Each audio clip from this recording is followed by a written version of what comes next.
as well. Alright. Well, let's go. No point in hanging around. Gotta go clear out those zones. Everything peachy? Yeah, I think so.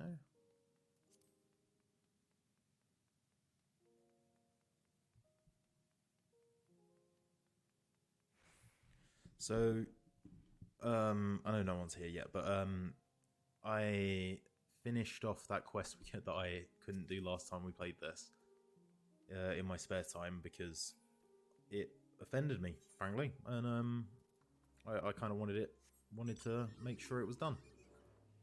So, as you can see, the quest's gone from here. Haven't got it here. We did it. We made it.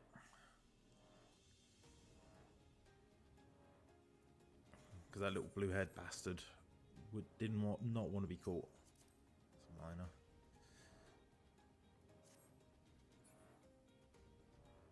So we fucking went ahead and moved, hid behind every single piece of scenery we could until we got it. I just couldn't be asked to stream that because it took way longer than it should have. And again,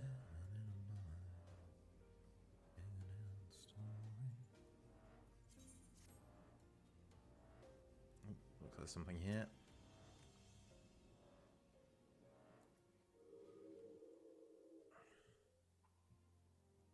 I should probably get out Nuggy. Oh, Nuggy.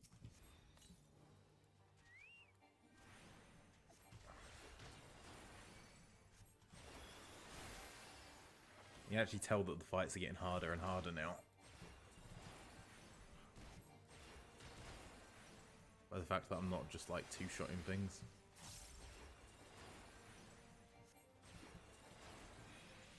Which is quite nice.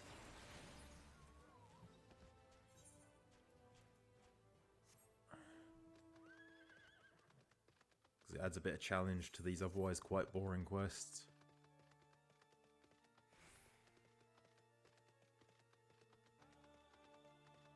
Oh, there's the next one.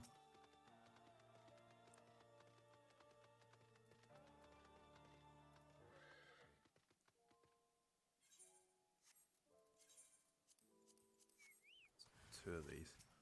Oh, so this is...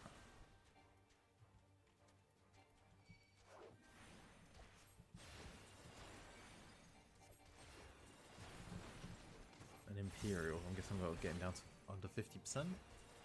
Maybe? Alright, maybe I have to kill him. And then do it.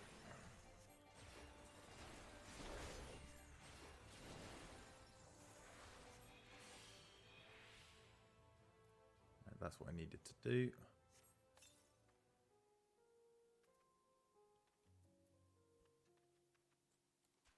That seems to have worked.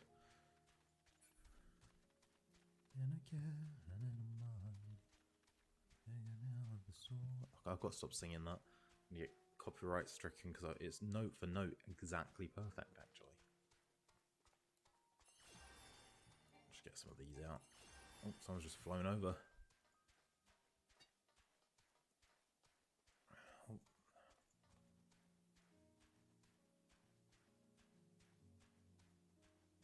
Looks like there's no mob over here.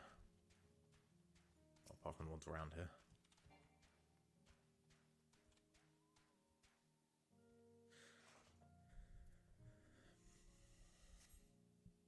No threat. Oh, we get to hear a bit of the Titania theme before we arrive at the next one.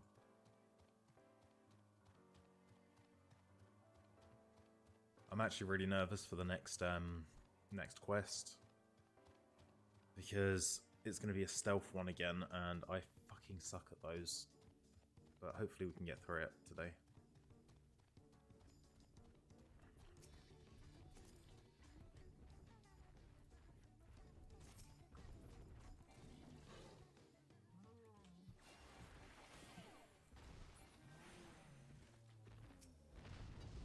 Right, something fucking one-shot that. Alright. I'm guessing this is, yeah, going to be an Imperial again.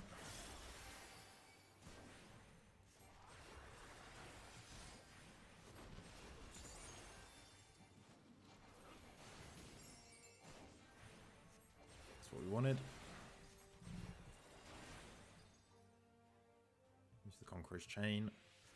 There we go. And we now need to go back to Camp Broken Glass.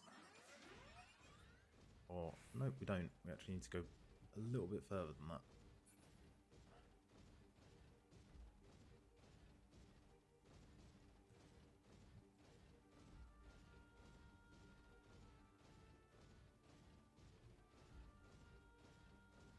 Here's Thancred.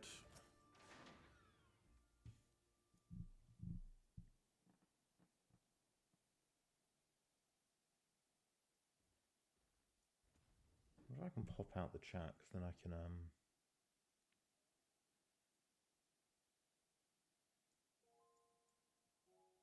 close this down, because I keep checking the time and it's not good for me. No, I can't. Nope. Right.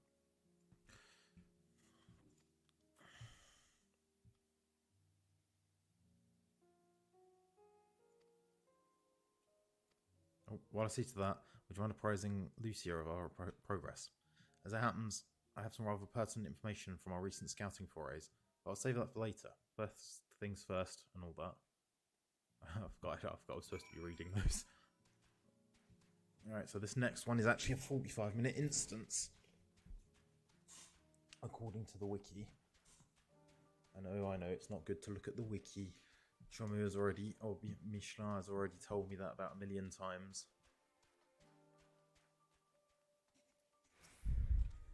Pachaka, I was informed of Quintus's suicide. It must have come as a great shock to his men. What of the refugees? I'm told some of them were receptive to our proposal, but I would hear your first-hand account.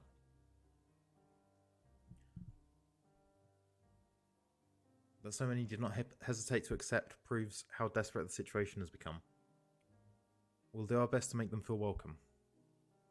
The troops who participated in the ambush are no exception. They will be afforded the same treatment as any other refugee. Perfidy notwithstanding. After all, even if I wanted to make an example of them, there's no one left to learn from it. We will tell our allies that these soldiers were acting under the direct orders of their legatus, and following his suicide, they offered a full and unconditional surrender. Perhaps Quintus thought that had he lived, he would be tried as a war criminal, and his men punished with him. Perhaps by taking his own life, he hoped to absolve them of any culpability. Or perhaps, like too many others, he was a true believer to the end. Who can say? I didn't know the man, or his heart. His reasons, noble or otherwise, died with him, and it falls to us to clean up the mess. What's this, the hand gear? Oh, headgear.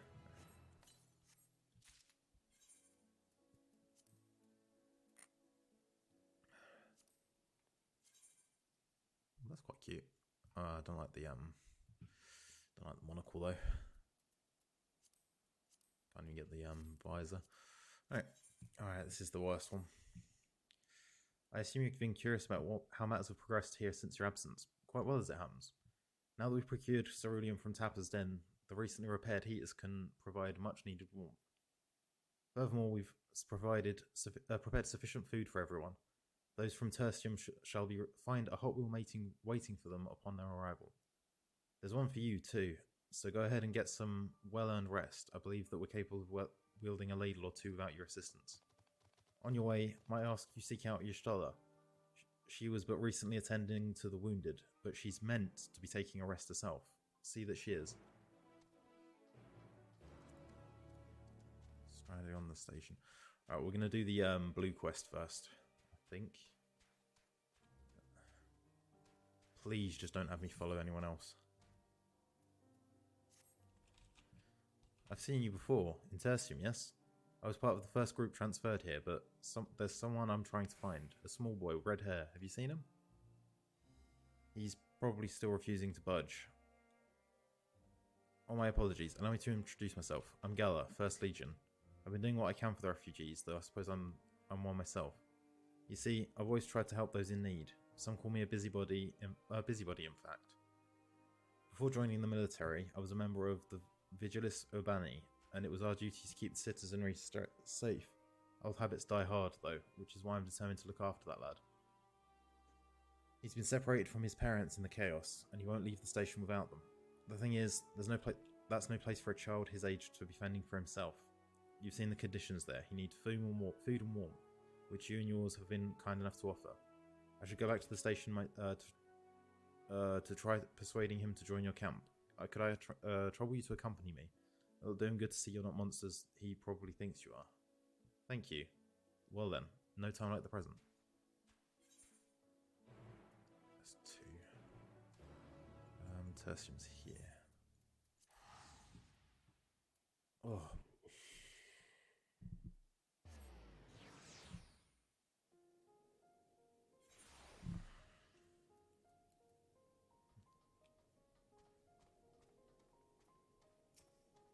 Try as we might, anyone's come. Alright. A little pat. No, that's not. Alright, well, Nuggy got a pat as well. Pat Graha. And we move on.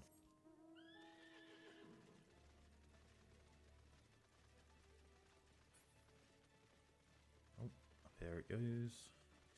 Please just don't have me do another follow quest. I will cry.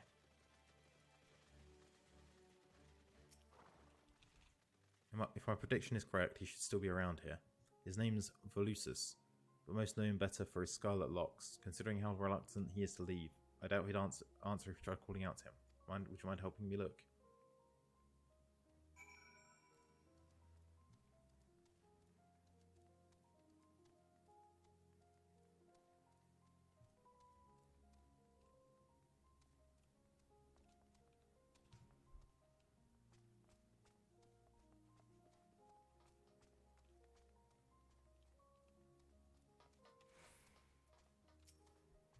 Why? Oh, there he is. Lucis.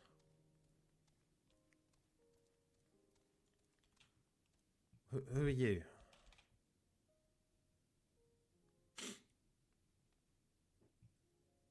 Lucis, we've been looking everywhere for you. Still refusing to join everyone at the camp, I see. I'm not going anywhere. Not without Mum and Dad. Don't you see it's for your own good?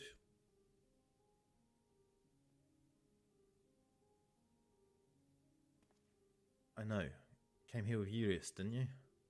Please, you've got to listen to me. Mum and Dad are alive. I know they are. No one's saying there aren't. Sorry to burden you, but I have a feeling he'll be more cooperative once he's got this off his chest. Hear him out, would you?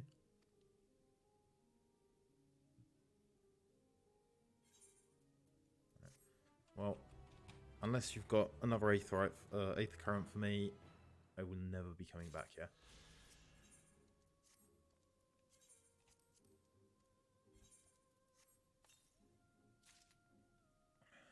I still think this is still worse than what I've got. Alright, back here, and we do the next blue quest.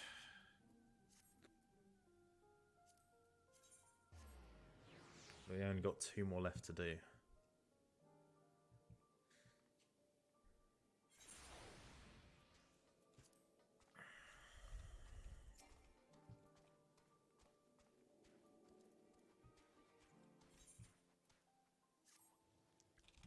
Well, well, now here's a sight that warms the heart. I never thought I'd have the honour of meeting a hero of your pedigree, let alone beg you for your aid. You see, I've got a shipment of supplies to send down to Tapper's Den, and having someone who knows the lay of the land by my side would be go a long way to ensure its safe delivery. I'll defend it myself, but I have to carry the bloody thing. I'd defend it myself, but I have to carry the bloody thing. If you'd be so kind as to escort me, I assure you I'll make it worth your while. Well then, I'll be waiting outside the gates of the camp. Come meet me when you're ready, but don't take too long. Monsters about these parts. I'm assuming this is a... so it's not that far, actually. There's Y'shtola. Oh, Chocobo Keep. We want this.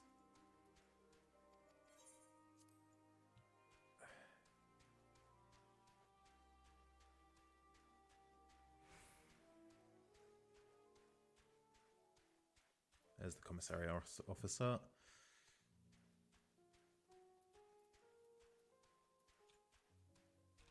There you are. I knew you'd have the heart to help a soul in need.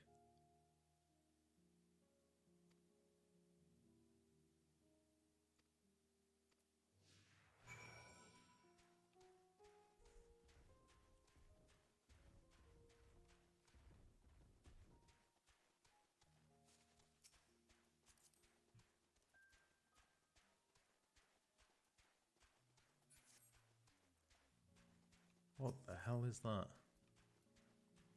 Dog nose.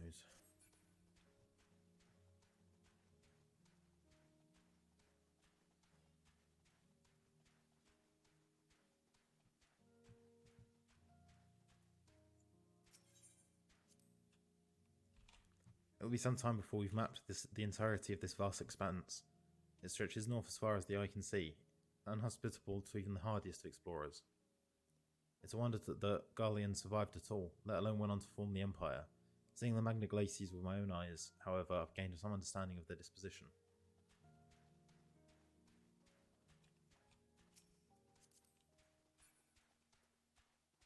Cat Nyanya. Kittens of the Mint.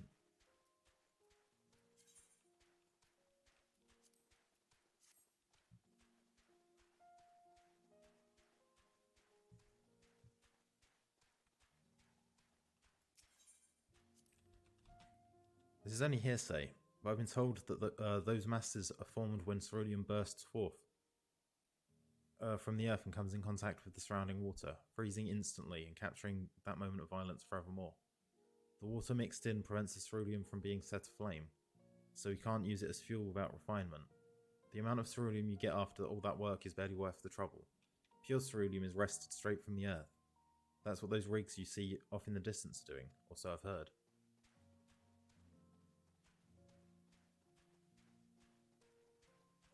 Oh, I can sprint now.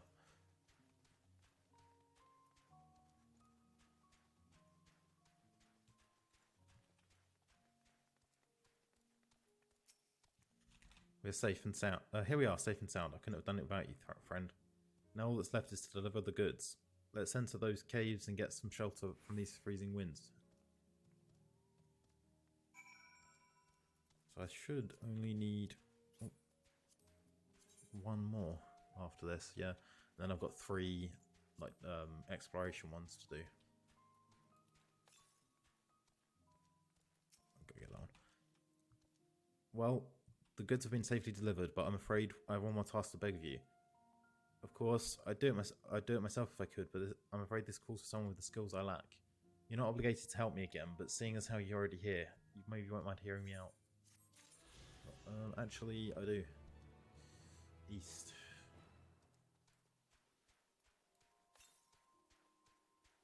Southeast. So it must be down there.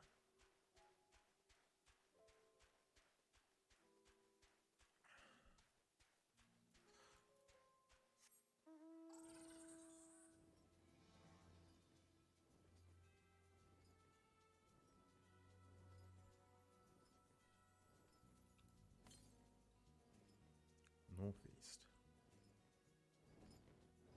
Is it up there? Oh, there it is. Alright. How can I get up there?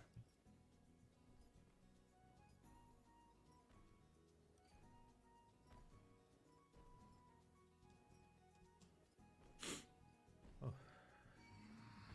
Fuck off.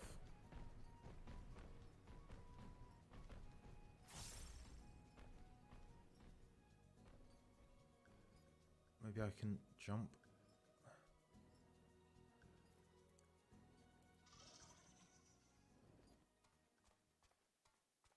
Oh yeah, I can jump up here. Brilliant. Alright. And off we go. That's another 2 aetherites down. Aether currents, not aetherites. Fuck.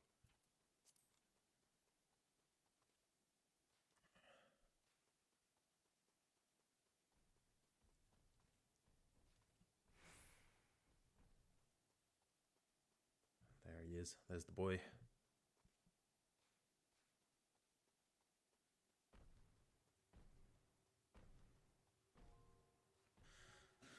Alright, well I suppose we should probably get on with this then. after this.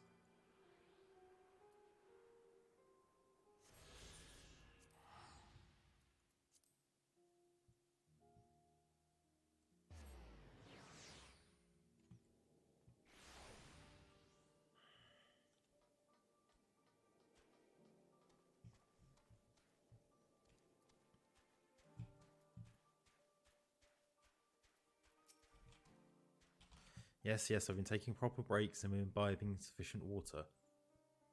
But what of the Warrior of Light? You and the twins have an established history of a reckless disregard for your own well-being. We're all fortunate that none of you landed yourselves in my care. I've already quite enough to deal with between the tempered and the first wounded. Alas, though I commend their bodies, the toll their experiences have taken on their hearts and minds is another matter altogether. For their sakes, we mustn't waver. But nor must we rush ahead in eagerness to see the day one, and in doing so invite disaster. Upon settling down for supper, several cutscenes were playing in so I gotta wait for...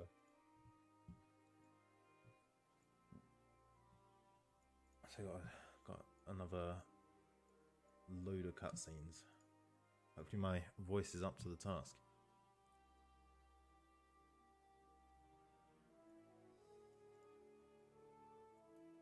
Alright.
Is that all of them? The last of those who agreed to join us, yes. We left heaters and provisions for those who wish to stay behind. They won't last forever, but hopefully they'll last long enough. For now, I think everyone's earned a rest. We'll see to those in need of medical attention, so take the others with you and get yourself some hot soup. I like soup.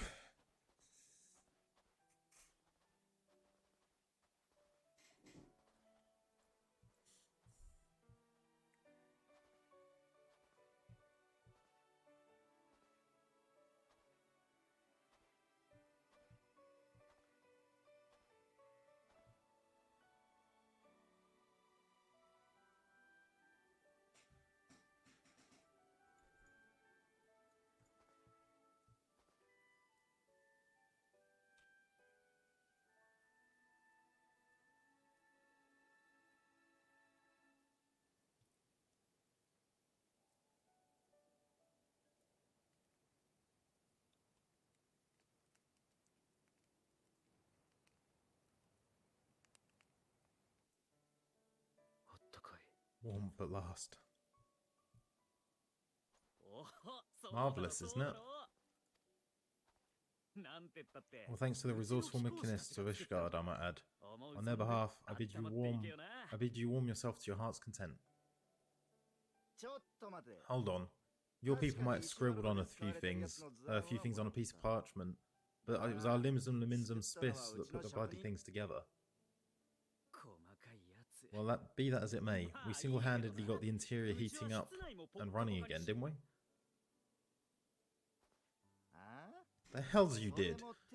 We were there every step of the way. You barely raised a finger to help, you ale-soggen reprobate. I did a darn sight more than you lily-livered bilge rat. Nanyo? やるか？負けるからやりません。おい。 Here.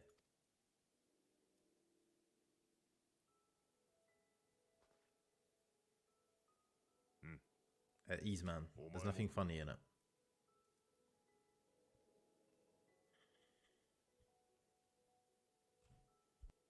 俺はアラミゴから来たが、つい最近まで帝国兵だった。ガレアンの上官といつも同じ飯を食ってた。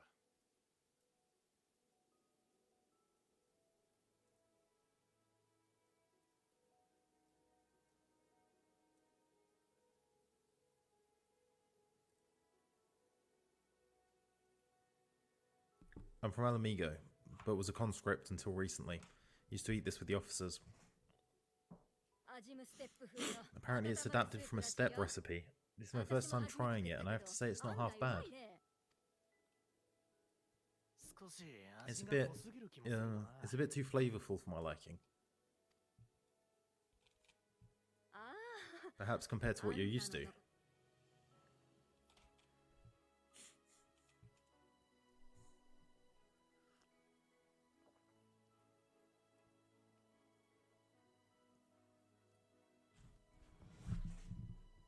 Euless. He's starting to warm up to us. It's the little things that make life worth living, don't you think? Oh, look at him.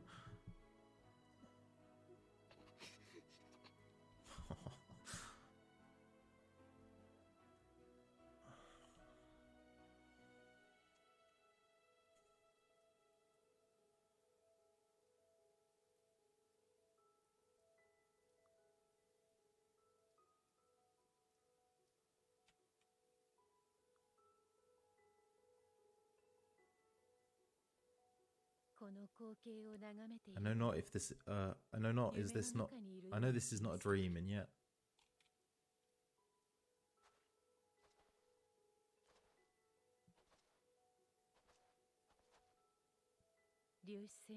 I felt the same way at the Dragonsong's War's end. Every morning I would step outside and need to be reminded that it wasn't my imagination, that my world had been changed forever.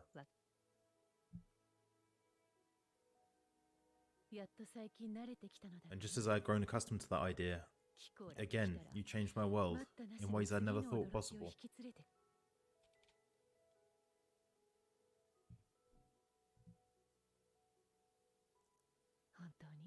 Were it not for you and your, if it were not for you and your fellow scions, the rifts between man and dragon and myriad tribes might never have been bridged. The Grand Company of Eorzea, the Elzebad contingent, we owe it all to you. We've shed many tears in recent days, of pain and sorrow, triumph and joy. I much prefer the latter.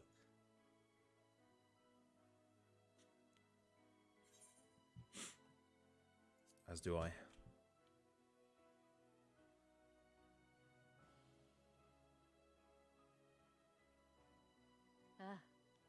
I am honoured to fight by your side, as an Eorzean and Garlean both. I shall do all in my power to bring my people together, our peoples together.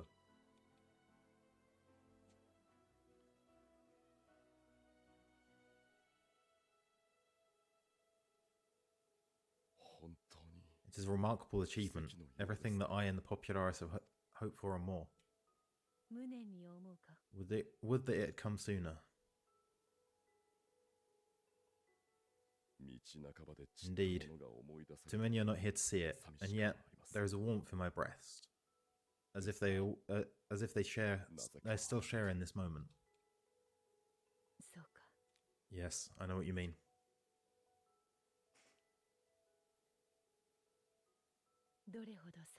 On a night like tonight, the wind and cold seem to pass me by, sorry.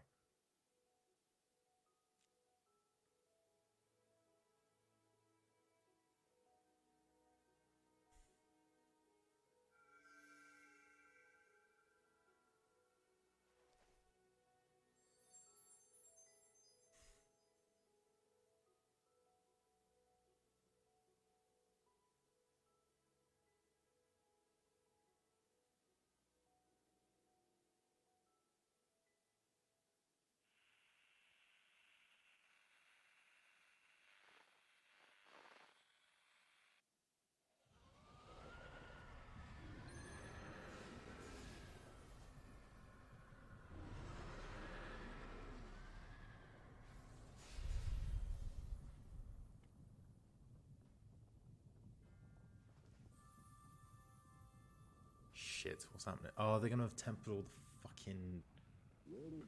We have gained the power. Take back. Rightfully ours.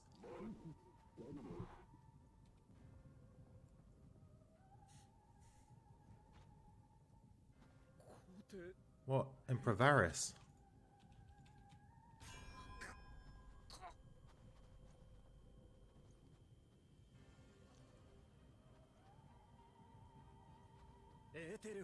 They've been tempered. The talismans, quickly.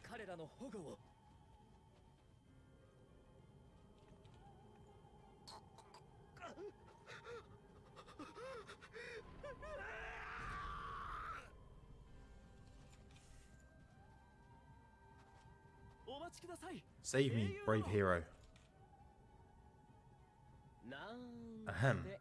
My lord has requested your presence, and I would hate to disappoint him. Oh no. How the fuck did Van Daniel get into the fucking dungeon? Fucking camp.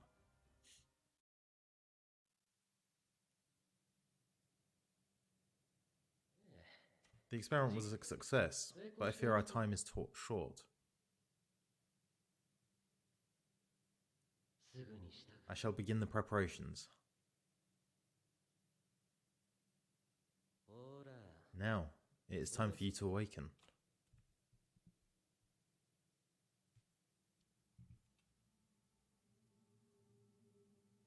Is that...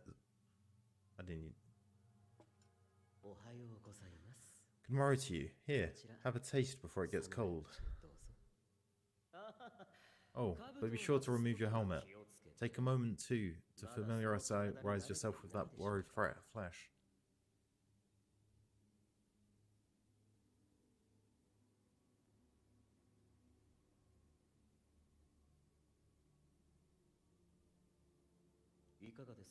So, how does it feel?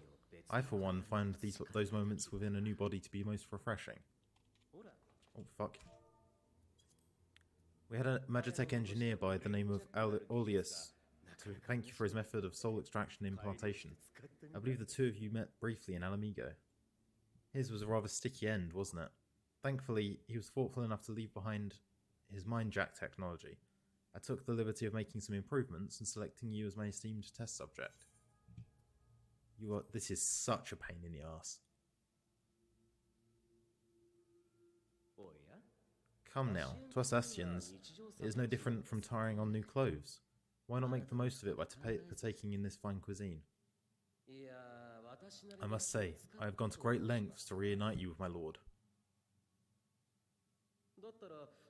When I discovered that his friend was in this neck of the woods, I suggested inviting you over for dinner. He never deigned to respond, but I took his silence as a resounding yes.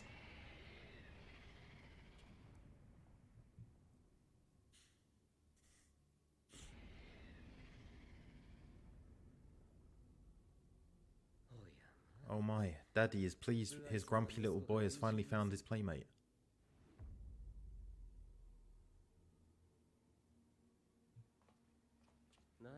Ah, exposition is in order. The Garlean Empire has long outlawed all forms of religion. No gods to worship, no risk of summoning. Brilliantly simple. But people, being people, must turn to something or someone in their hour of need. Who then? Why, His Radiance the Emperor, of course.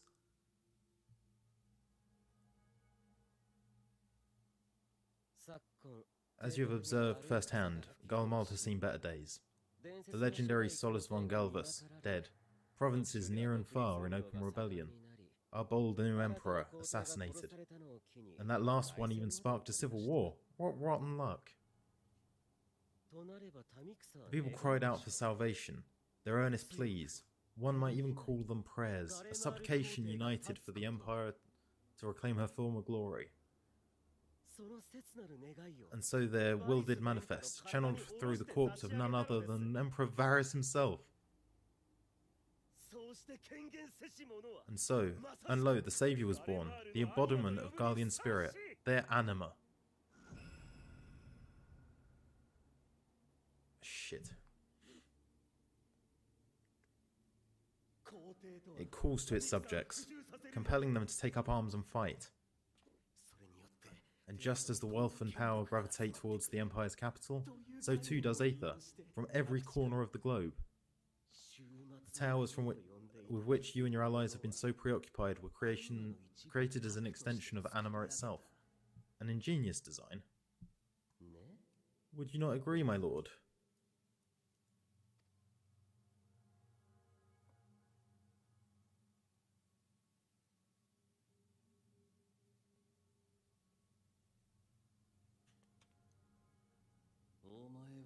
Does the pursuit of prey you have bested before excite you? Of course not. Absent the challenge, the thrill, your prize is a hollow victory, butchery. Look at him walk. Perhaps you think that to be the extent of my promise. I have no doubt fallen in your estimation since Alamigo. Fair enough. But do not let your disdain deprive us, of an opportunity to craft an even more majestic moment of euphoria. I have been honing my craft as I set the stage for our reunion.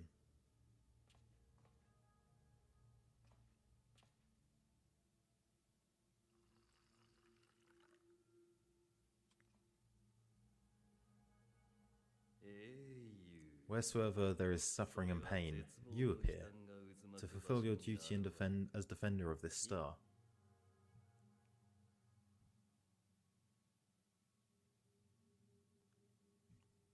The chaos and destruction that my hordes have wrought are my gift to you alone.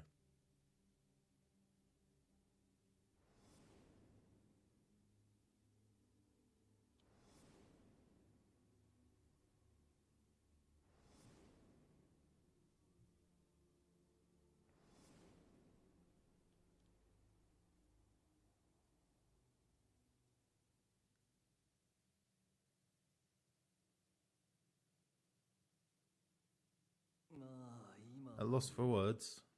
No matter. As you will learn, I have only just begun.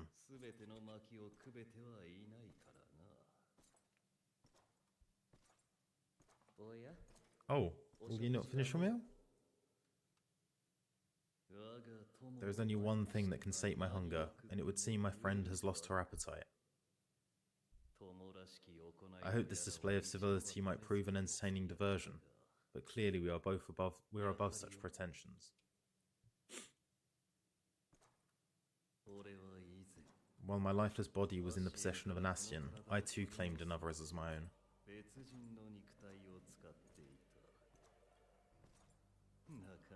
It was an intense, enlightening experience to fight in an unfamiliar form.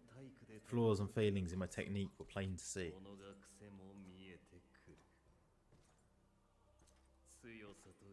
Whence rises one's true strength? The flesh? The soul? Perhaps you would like to discover the answer for yourself.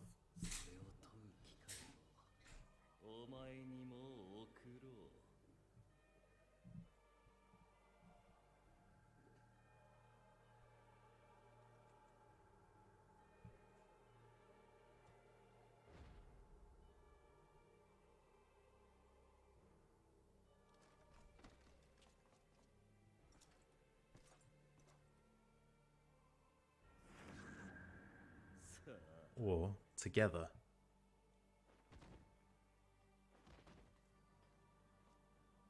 Oh no.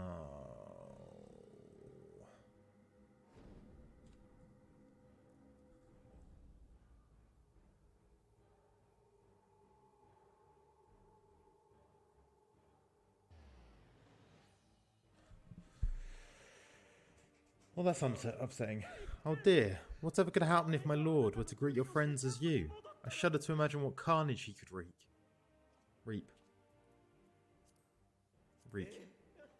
We better hurry if we want to avert the bloodbath. You can thank me later for my generosity.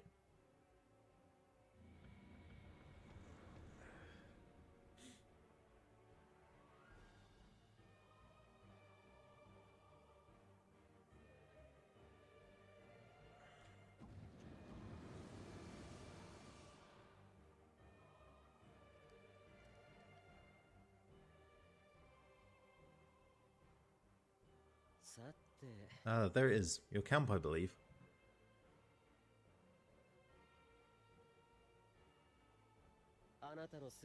If I were to hazard a guess, I would say that you, the other you, is making her way there as we speak.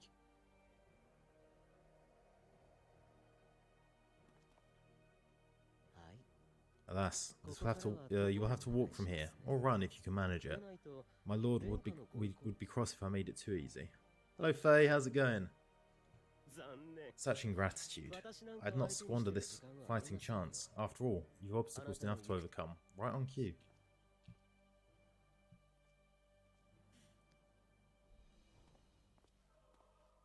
I'm doing a really hard mission apparently. Tempered soldiers, with standing orders to kill those not sworn to the anima. Under normal circumstances, they would make you would make short work of them. But on this occasion, the odds are not so heavily stacked in your favour. Bad headache. Oh, fucking hell, that sucks. I hope you feel better soon. I'm doing alright. I've got a bit of a cold, and my stomach hurts a bit. But I'm doing alright.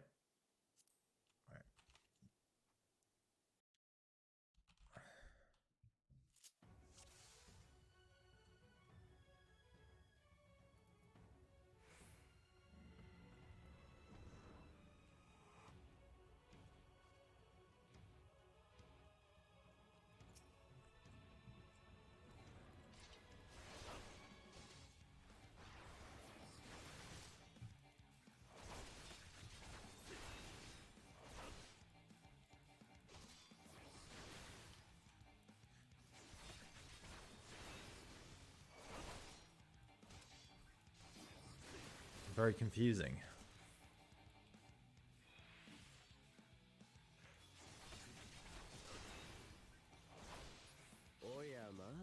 Not bad given your diminished capacity.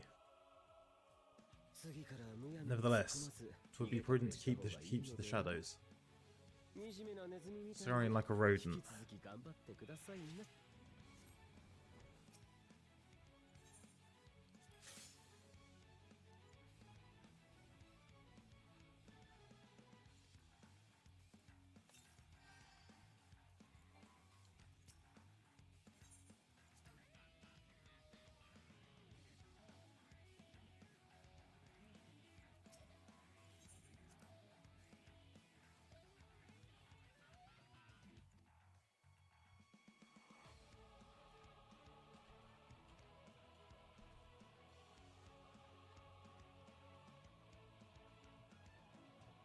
Is that going to turn away?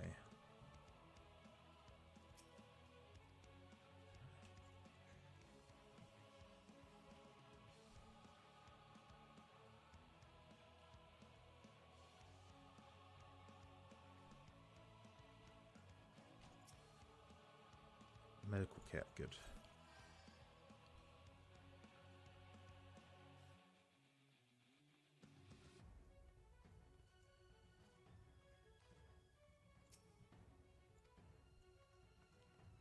Magitech.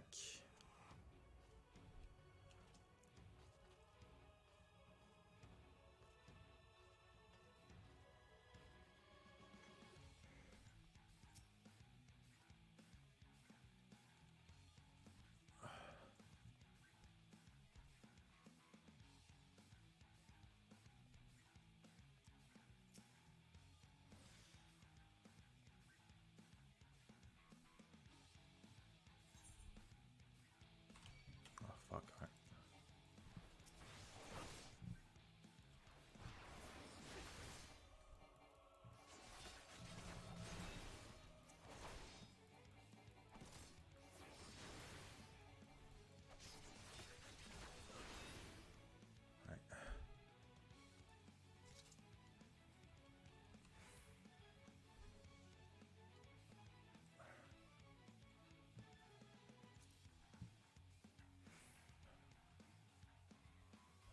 I'm going to take this one out.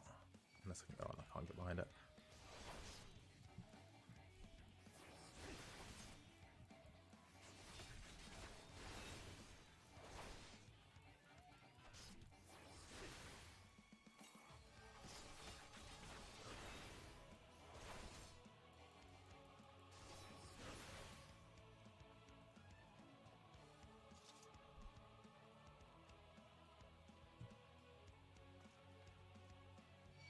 Oh no.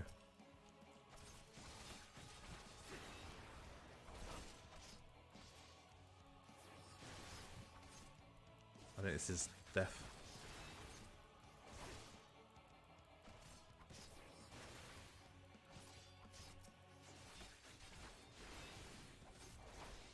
Yeah, I'm gonna die here. Yeah. Oh, this sucks. Alright.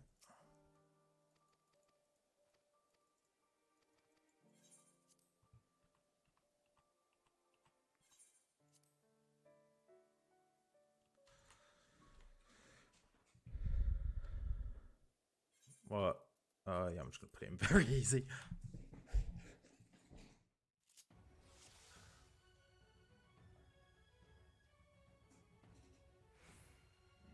Fought against blue haired girl. I didn't fight against blue haired girl. I basically I had to like follow it.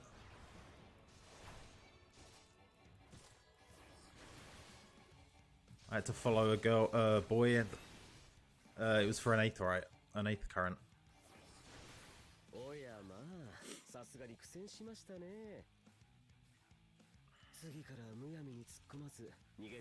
Yeah, it was really fucking annoying. I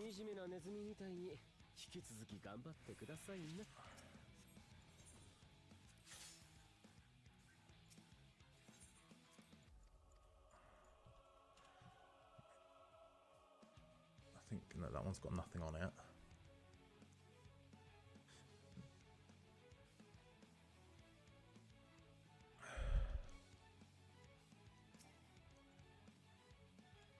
Medical kit. Can probably get through here and over to there. Don't turn around, don't turn around, don't turn around, don't turn around.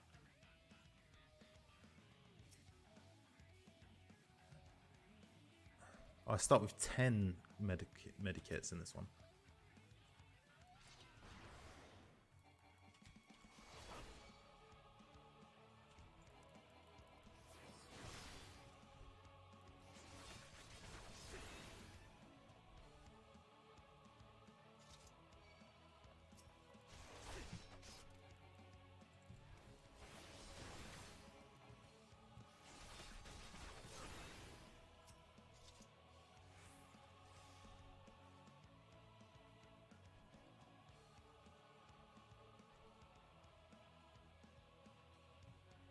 Fuel consuming wreckage.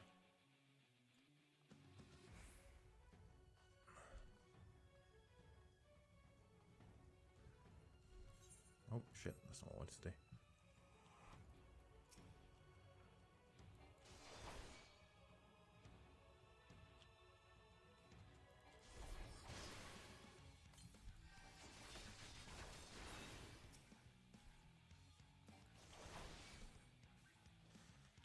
I hate these fucking missions where you have to sort of do stuff stealthily.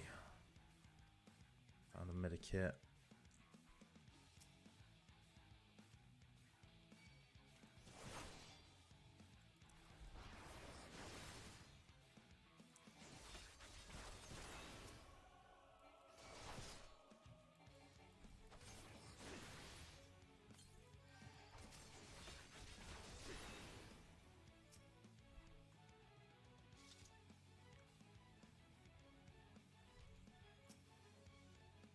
So that's not the way. Is it? Did you find this confusing because you didn't really know where to go? Because that's what I'm thinking. That's what I'm finding.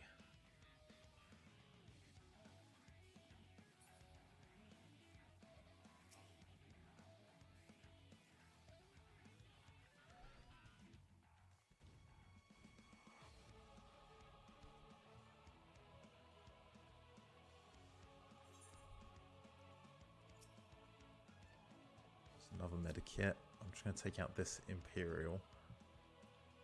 It's been. I feel like it's been a while since we've talked, apart from on your stream.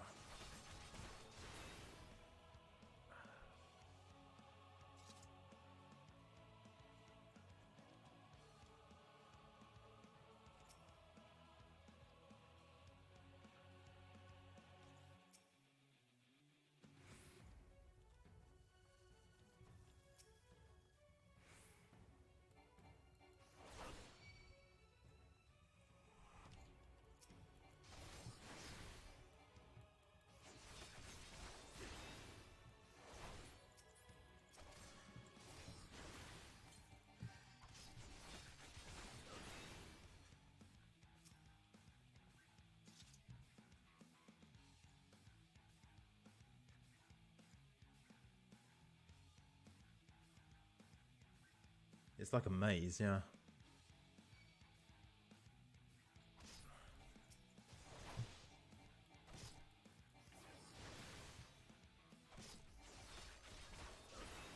Hey, Fairy.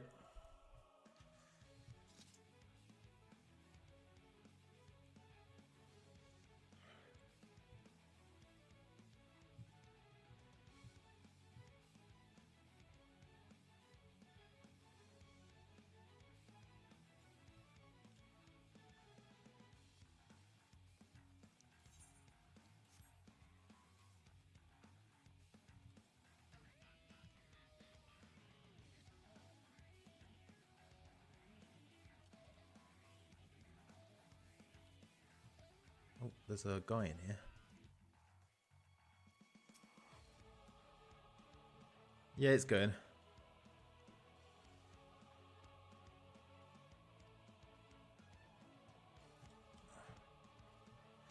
Reapers, I...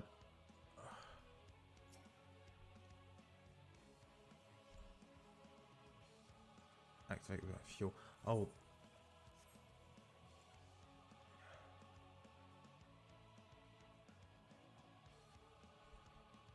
Fuel conceding wreckage, right.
This way.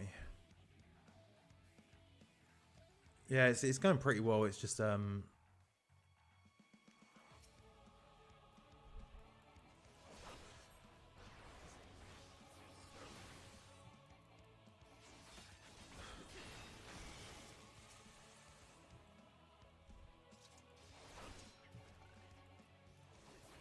it's just a bit of a stressful mission, to be honest.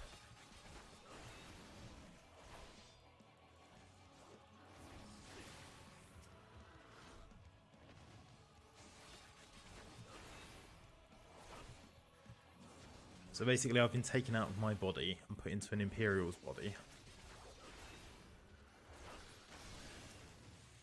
And I've got a Xenos, who's like a bad boy, is like parading around in my body.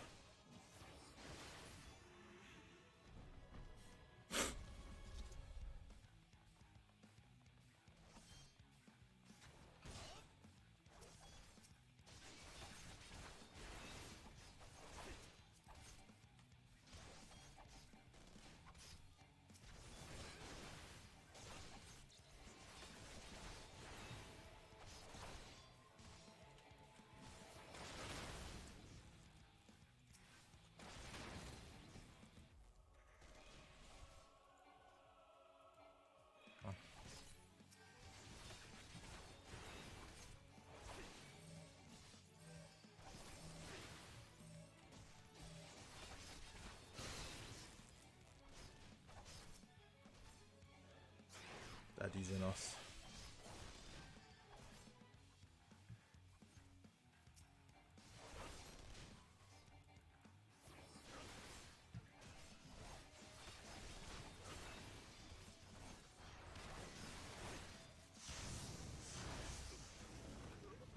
Fading consciousness. that it? Did we do it?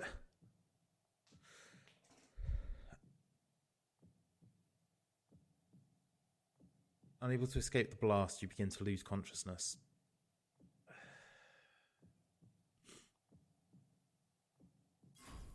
Oh.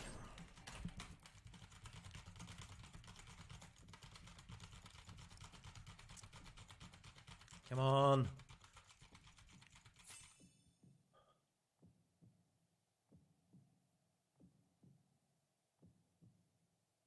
You crawl to safety and regain consciousness. If you lost your strength, crawl to Camp Broken Glass.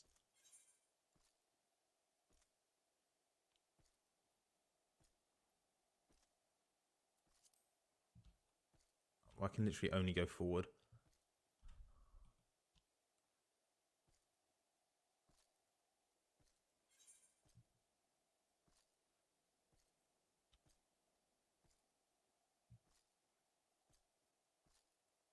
There's no way I'm getting to Camp Broken Glass like this.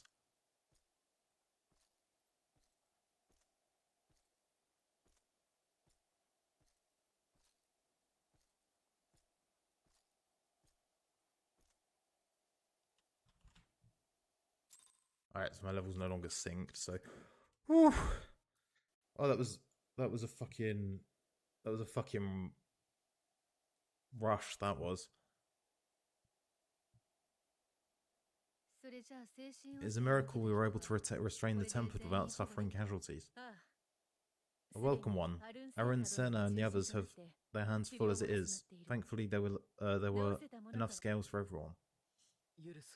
What of Euless? His symptoms were particularly severe. They were, but others fared worse, including some brought back from Magna Glacies. As those in the most desperate cases, the most desperate need take priority. It may be a while before he receives treatment. But rest assured that you will. In the meantime, we must find our missing friend. May the Fury guide you.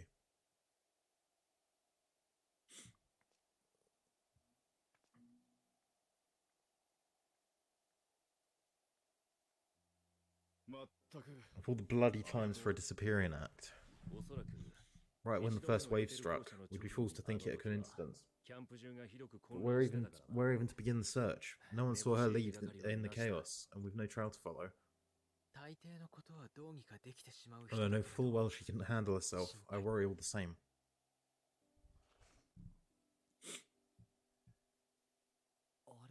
Ah, speak of the devil.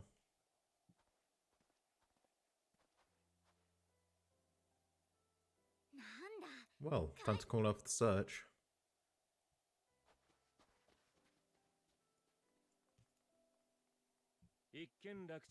Case closed. No. That's her. Over there. Aye, 'twould appear so. Thou art struggling to perceive her presence. I am. Perhaps in the aftermath of the wave there is some residual effect interfering with my faculties, but...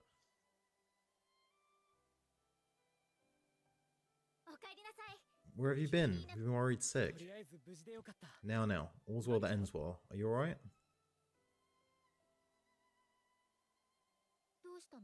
Are you alright?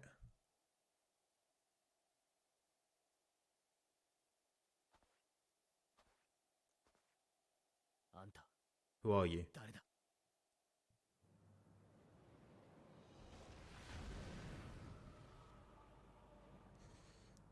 Oh, that's an avatar. He's a Reaper.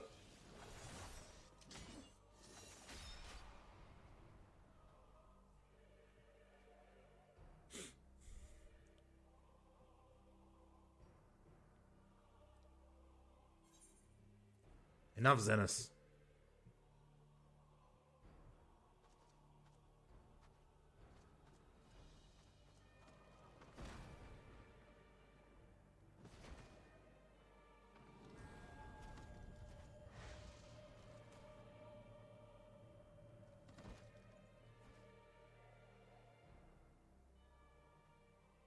Xenos.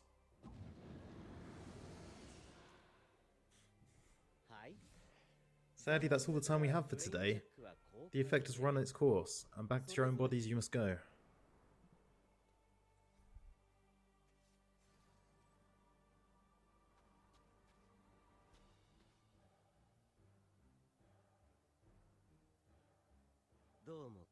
But where are my manners? You've travelled so very far, and I have yet to pay my respects. Though in my defence, I was ill prepared to receive so many uninvited guests. As such, preliminary entertainment was in order. A handful of tempered soldiers to hamper your progress, refugees to command your attention while I siphoned their ceruleum from the shadows. Particularly effective, that. Thancred does look good in the snow. Charitable souls that you are, you bent over backwards to aid them, heedless of the delay, predictable to a fault. And so my plan approaches completion, unhindered. He does look good. Anima will soon have absorbed the prerequisite amount of aether, and then shall come the spectacle to end all spectacles. The eldest and most powerful of primals will awaken, and all shall bear witness to the final days.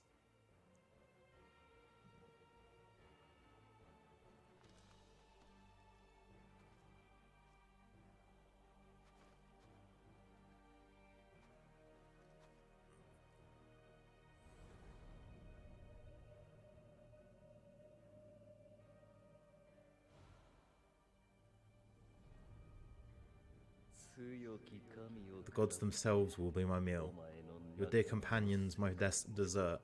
Upon this world I'll feast, and death shall follow in my wake.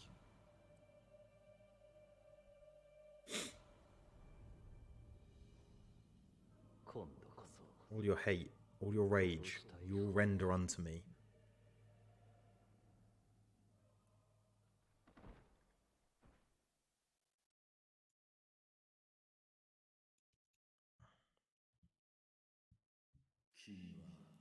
For upon thy life's reel wind too many threads of fate, power, wheel, enmeshed with woe. More terrible still is the attrition wrought upon thy companions, as they are swept up in the storm of thine existence.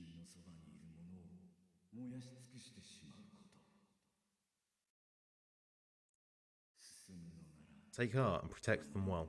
They will be your strength and your salvation.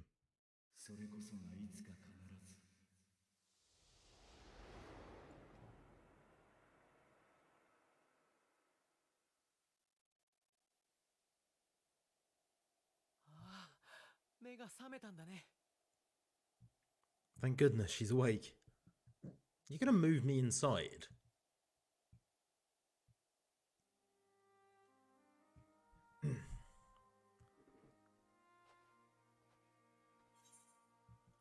So I'm not dead yet.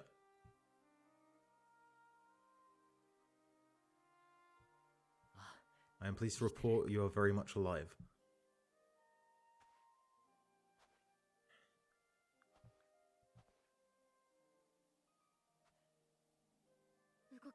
Everything in working order? That's a relief.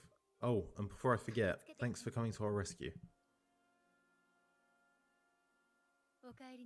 Given recent events, I would be surprised if you weren't feeling a bit poorly.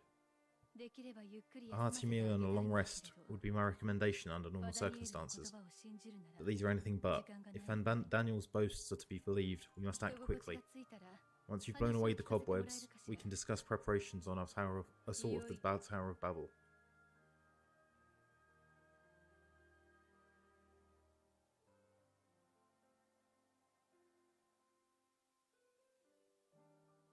Alright, that's what else everyone has to say. It will require a detailed report on what occurred whilst you were not yourself.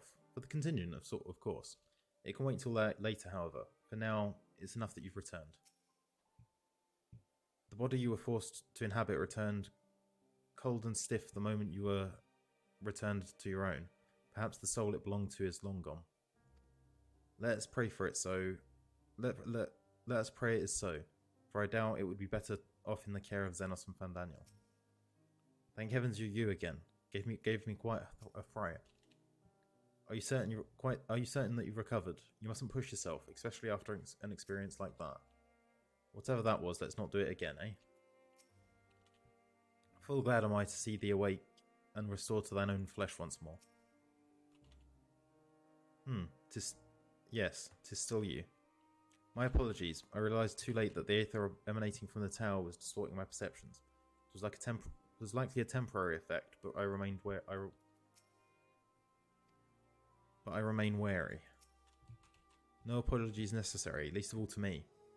If anything, there's a strange comfort in knowing I'm no longer the only one who has been used as a villain's puppet, though I pray you'll be the last. You're certain you're well? Nothing out of place? No missing bits? Good. Though I won't promise the same for Fandaniel and Xenos after I'm through with them. How much must these people suffer before they're satisfied? How many cruel, pointless tricks must they play? Prelude to the final days or no, this ends now.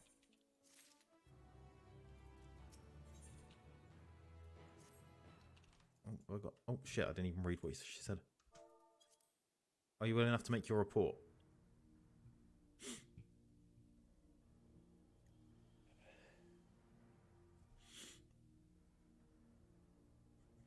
This anima was summoned with the corpse of Emperor Varys. Does their depravity know no bounds?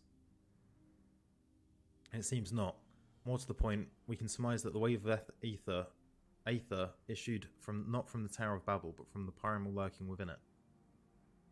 A primal whose cry rang rather more loudly in your ears than ours. If you were taken to the tower itself, then this proves beyond a shadow of a doubt that it is the beating heart of the Telophoro's machinations. In which case, we have some highly relevant information. As many of you know, ever since we dispatched troops to free the Levias, we've been developing a plan to infiltrate the tower. According to Thancred and his scouts, the main structure is a lousy with tempered and enemy-led magitech. Furthermore, the roads leading to it has collapsed, making it difficult to approach in numbers. Thus do we propose dividing our forces into two parties, one to distract and one to infiltrate. You're not in an FC anymore. Why? What happened? I thought you were happy with your FC. The diversionary force will be comprised of the Ishgardians, Danians, and Lemons and delegations. They will begin the construction of bridges to make the Telophoroi believe we are marching upon the tower. Meanwhile, the best suited of our Alamegan, Uldan, and Eastern comrades will use a different method of ingress.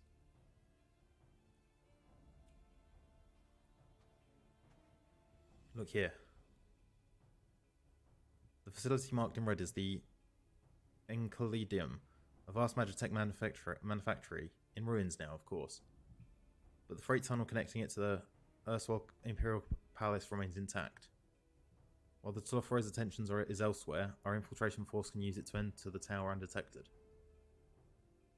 However, be aware, that the underground rail network remains very much operational. A friend who's in... We got me into it the first time to switch to Dunmas. Join his other friends there at NFC. Oh, so you've been left out in the cold, basically. Oh, that kind of sucks. The Tempered are using it to bring supplies to the tower even now. I can join him, but I might want to find one on my own to make new friends. I mean, if anything, you could probably found your own one with your viewers, no? Just put because there's a fair few people that play FF.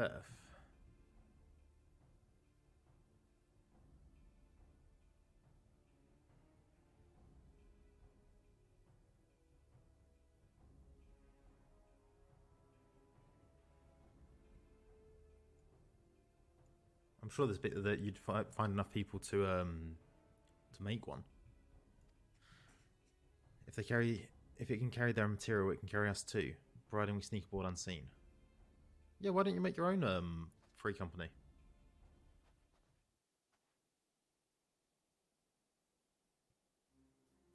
The Scions will lead the infiltration party. Once inside, you must locate and dispatch Fandaniel and Xenos.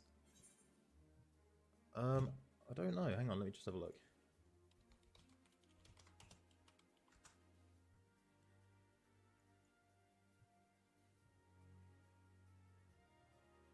15,000 gil. And you need 3 players to... You need 3 players to make one. So you get a petition from your grand company. You choose a name and a tag. And then you've got to get 3 players to to sign your petition. And then you just pay 15,000 gil and you're the leader of your own free company. We'll save the people of Garlemald and those who suffer the world over. I'll have my vengeance yet. It's time. Yeah.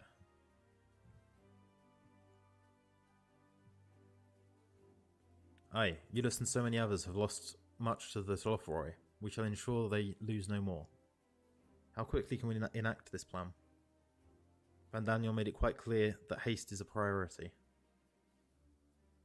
Of paramount concern, even, assuming you didn't name the Tower Babel on a whim. In Ammon's time, it meant Gateway of the Gods. Xander used it to refer to a Void Gate. But in this case, it almost certainly alludes to something altogether greater. The eldest and most powerful of primals. All the more reason to act now. The rest of the contingent is aware of the plan and are ready to move at a moment's notice. You are to proceed north to Forum Patents. Lise's group will meet you there. As ever, we are grateful for your foresight. This is the moment we've been waiting for. Spare no effort in your preparations.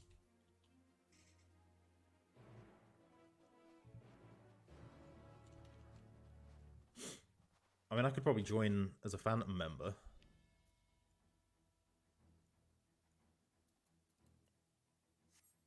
Pretty...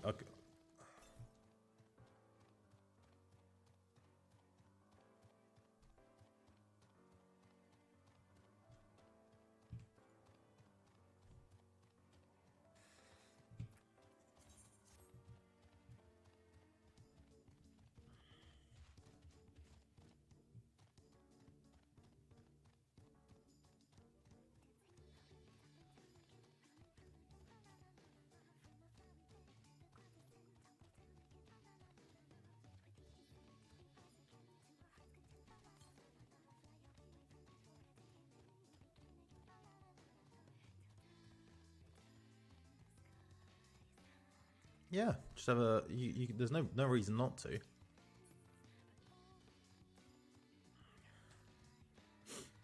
I mean, you'd have to learn... I don't really know much about running an FC, so it'd be...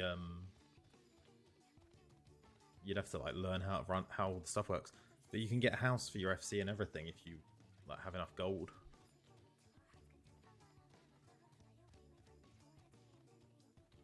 And then you can set up like events and things really easily. I don't know. It's just a thought.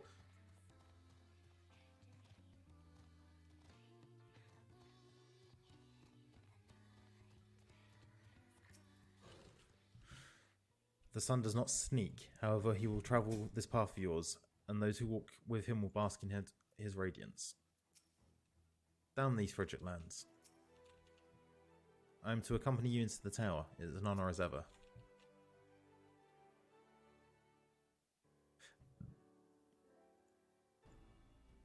Chaka, the way into the cut tunnel is clear. We made sure of it. I wish you made sure to bring a coat instead.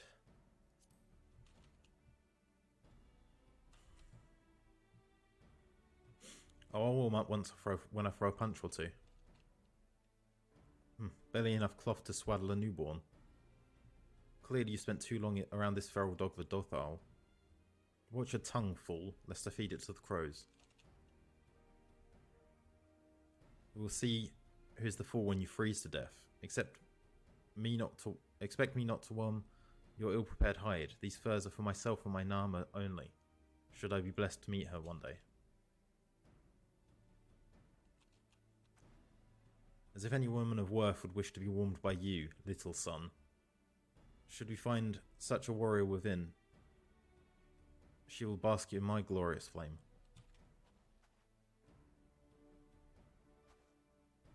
Stop you both of you. Save your fire for the enemy. As for the extra furs, I have plenty to spare. As do we.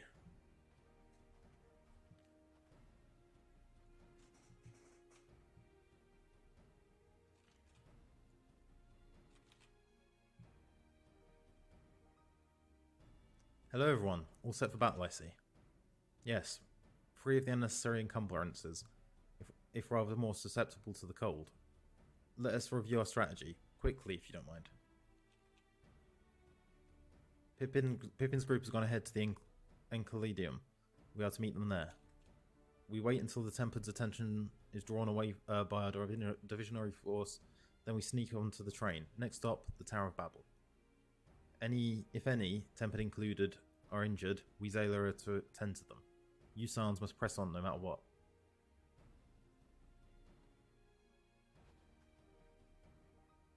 We should avoid moving. We should avoid moving as a group once until we're underground. So we'll need to make our own way to the Enchiridium. See you there.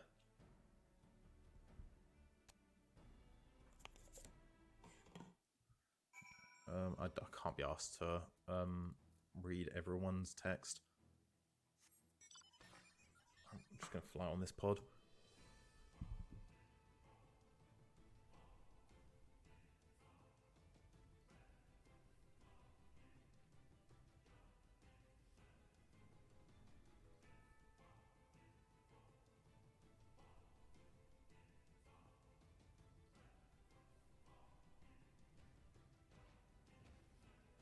Oh, it's always nice when you see a one of your items has been sold.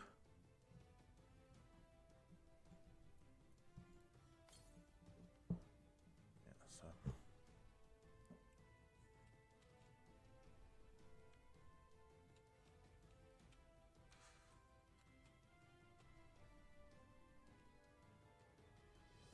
Huh?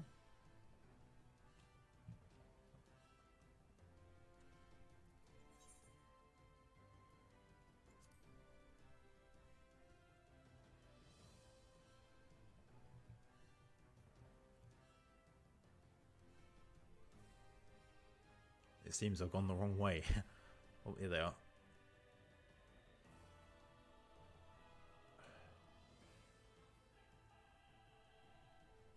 Please don't be an instant.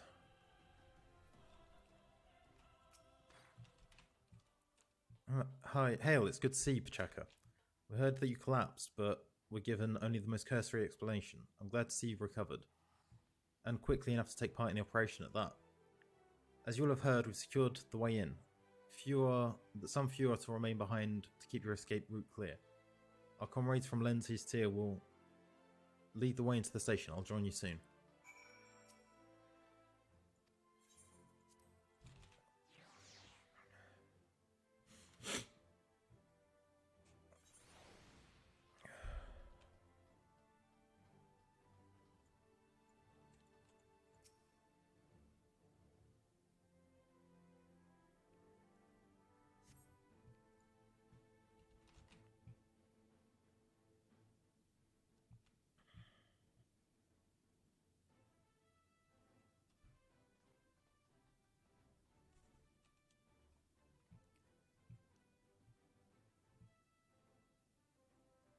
He was very severe, doesn't he?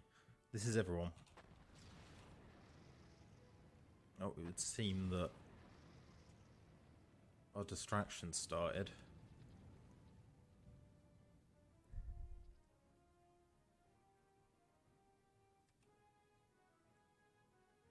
Consider the enemy well and truly distracted. Time to go. Our primary objective, of course, is of course the Telophoroi leaders. But should we be presented with an opportunity to vanquish Anima, we must seize it. If it is indeed the force behind the towers, destroying it will deliver our allies from the Telophoroi's reign of terror. And I, for one, would not see the Garlean people manipulated any longer, be it by Primal, Ascian, or anyone else. Here, there's been enough of that. We came to help the people of Garlemald, and that's what we're going to do together. Till the very end. The train should be along any moment now. Prepare to board, everyone.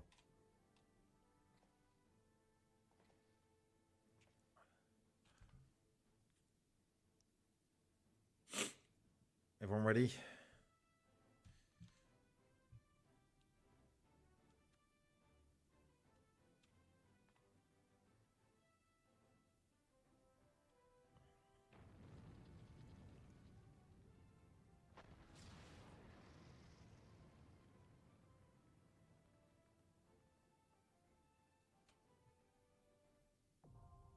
Tower of Babel. Everyone ready for dungeon time?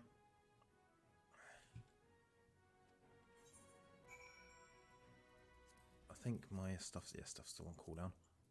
Let's Endwalker. Shouldn't take too long to find a party. I mean, we're healers after all. Oh, I'm a healer.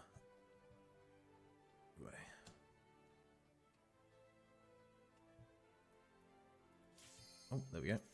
Didn't take long.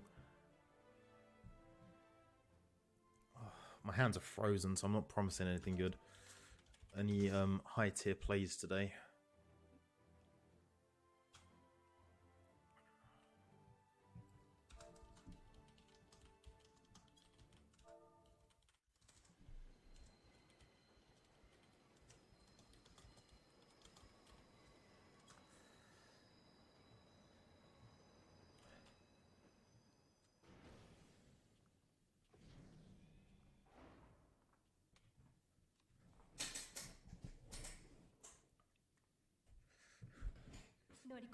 Now or never.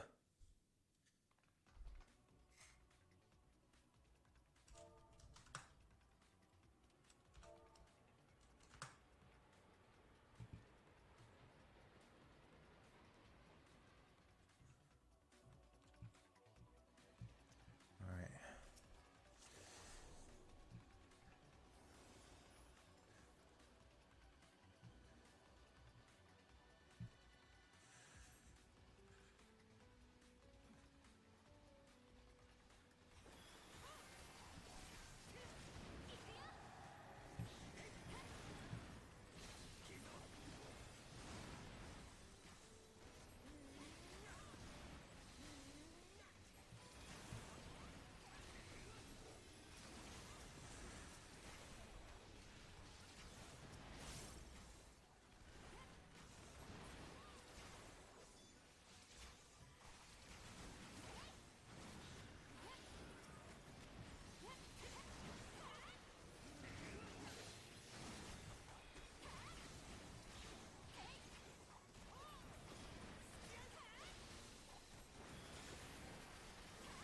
I might not talk much during this dungeon because, as I said, I've never done this one before, so it's going to be a bit of a learning experience.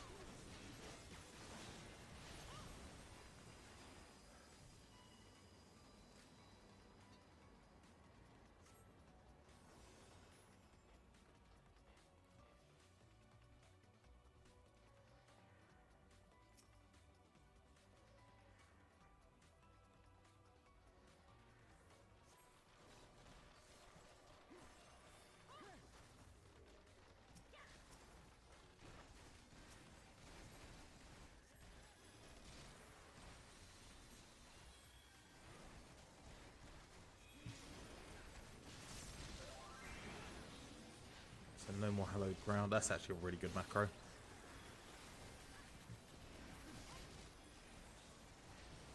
So you can't see it because he's in the way. Because good old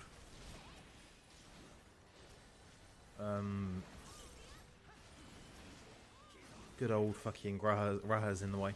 But he had a macro so that when hallowed ground went off, it told me how long it's going to be on, and then when hallowed ground died or stopped, it gave me a little noise to tell me that it had finished.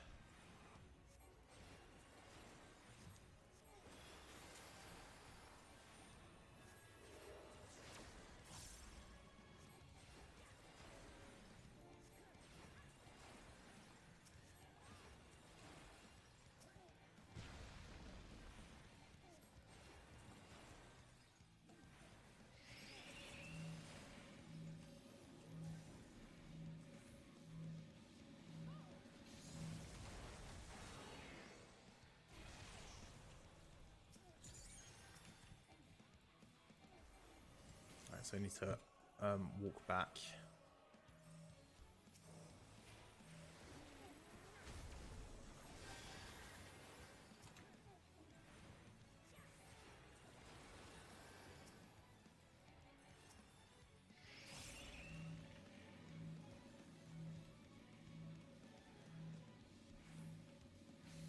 No, it's gonna push me back. Fuck. All right.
I need to beat. I'm learning. I'm learning.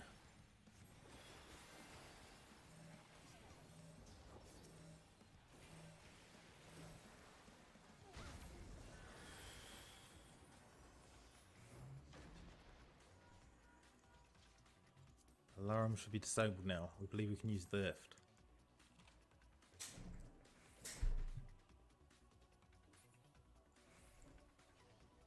What could they possibly need such an enormous lift for?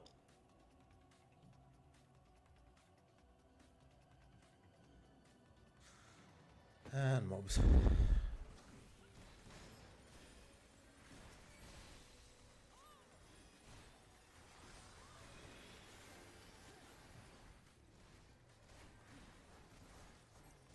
I'm gonna have to take a break after this dungeon because I really need a pee.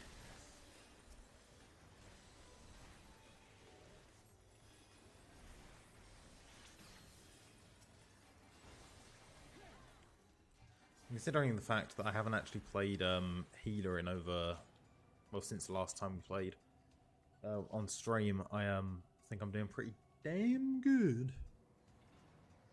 And what?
So the stun does work on them.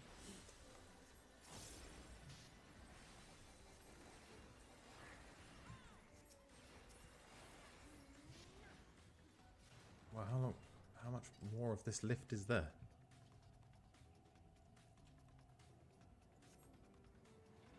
Oh, there we go. We're done.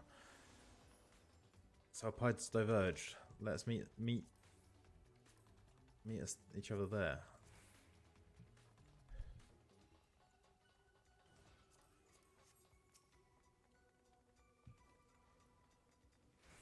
I haven't got any healing stuff, so.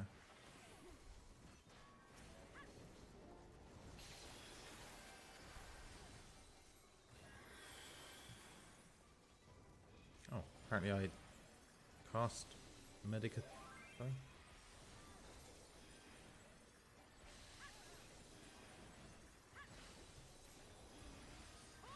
Didn't mean to cast Medica 2.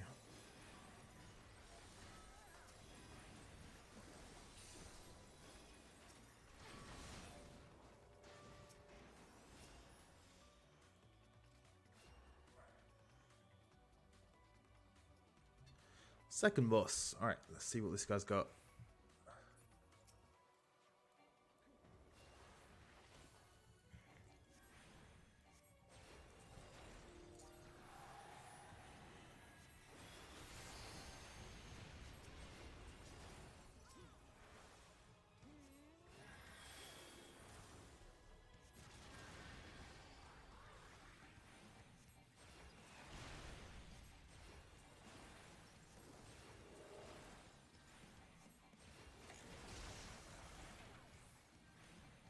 I may have been a bit over ambitious with those two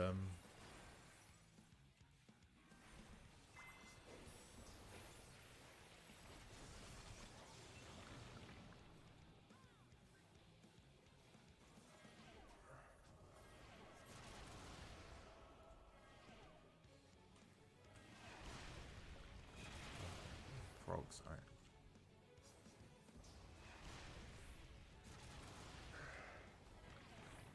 Oh shit.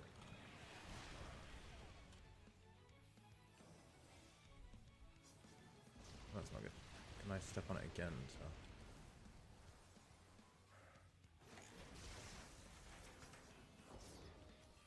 This sucks.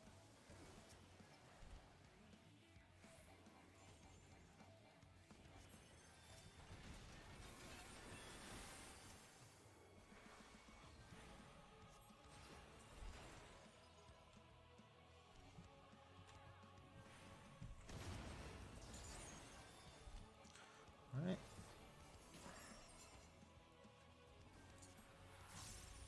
Magitech Chakram.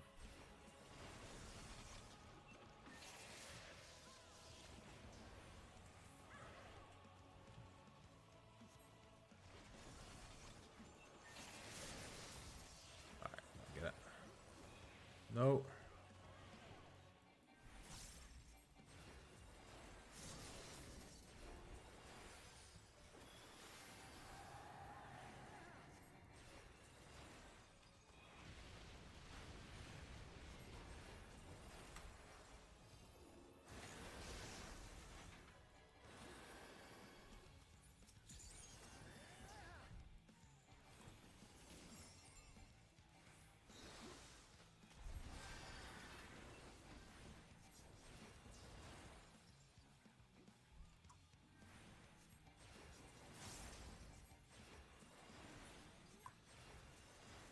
Oof. Oh, this dungeon's fun. I like this.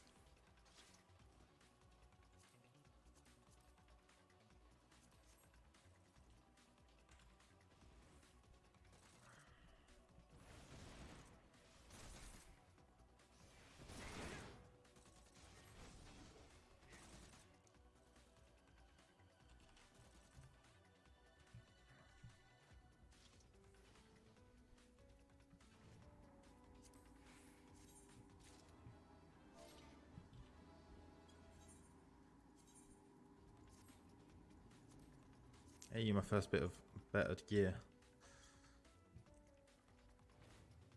Oh, this guy's an ultimate legend. Oh my god. I didn't even realize.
Alright, so he's gone again. Alright.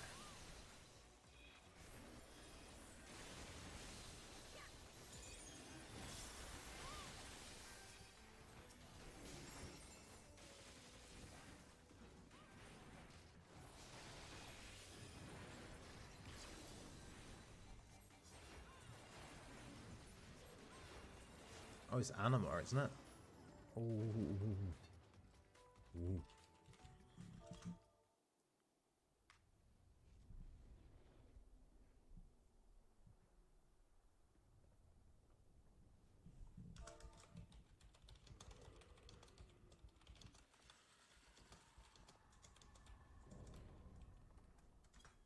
Acon of Acons, Anima.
We're learning, we're learning. Boundless pain.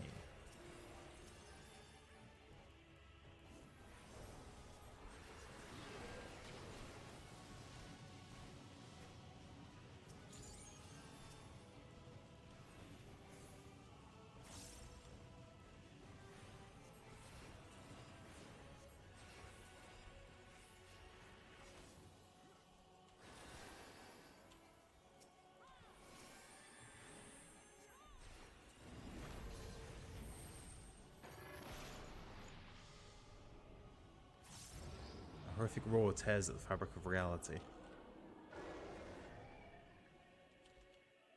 I'm assuming Anima's dimension. Nope. Oh my god, look at him. He's awful.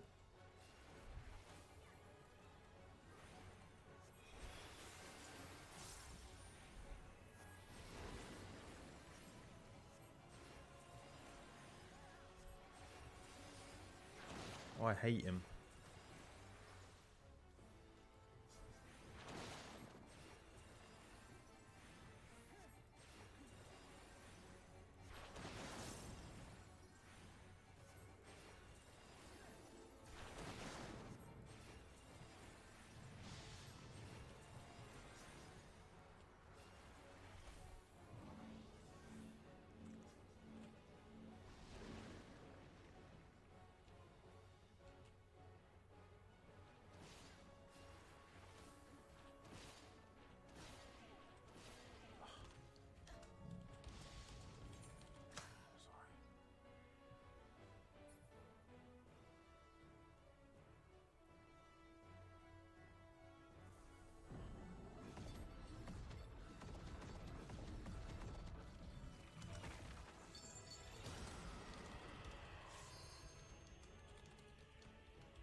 I don't think they're going to be able to clear with this.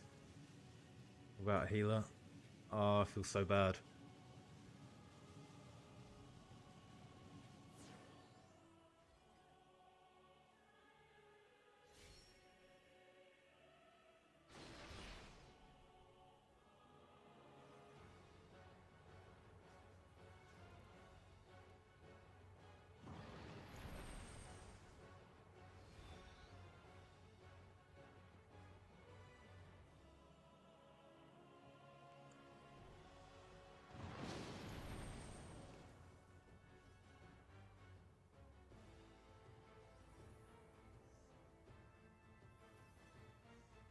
I mean, actually, they might be able to. I forgot that Paladin's got I can't remember what the attack's called, what the spell's called, but they've got Clemency.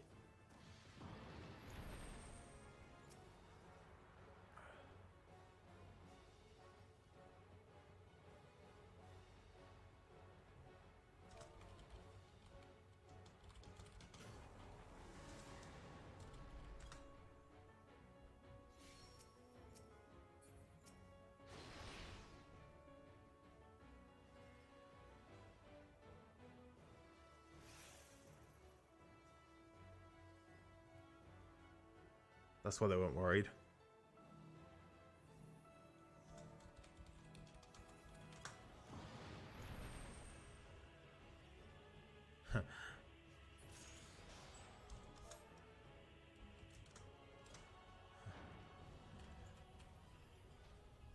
Glory, glory, glory be.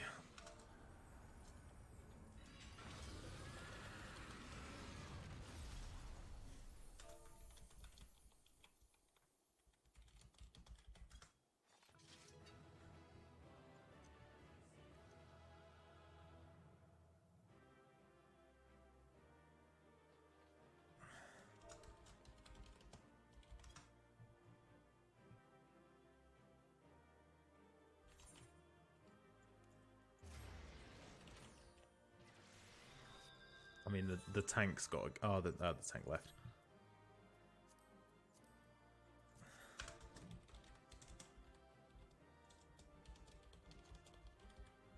Oh, these guys are really friendly.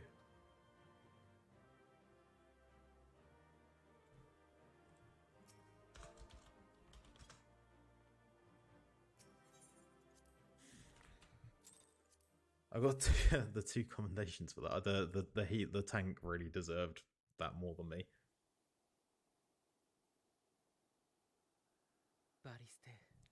Farewell, Varys. May the gods have mercy on your soul. Come, the other two await.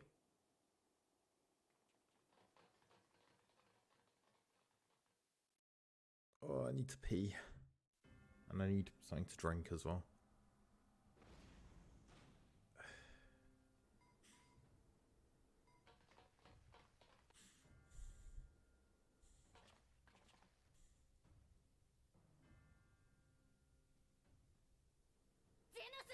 This man that sends here. Oh, hush, this is the best part. Enough.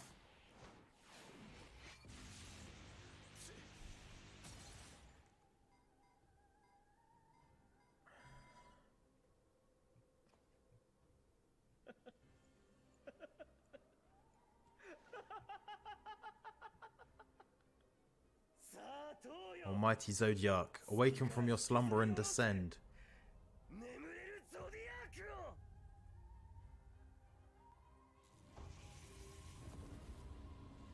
Oh no.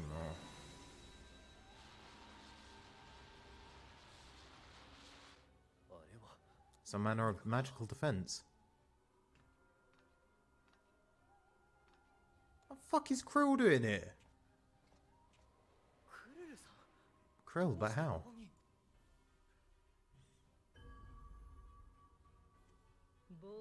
The shackles that bind my adversary will not so easily be broken. Hydaelyn, feeble relic of a forgotten age. Hark, victory is mine!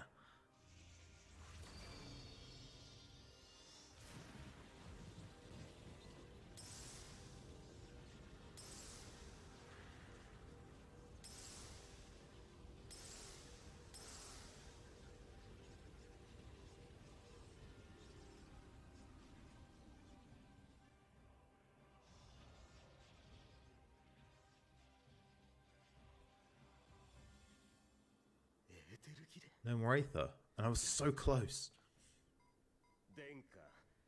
My lord, a slight change of plans. We shall travel to the moon and break this wretched barrier ourselves. Whatever it takes.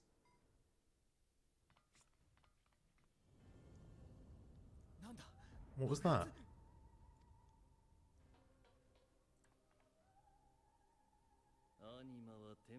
The final order issued by Anima to the Tempered Thralls.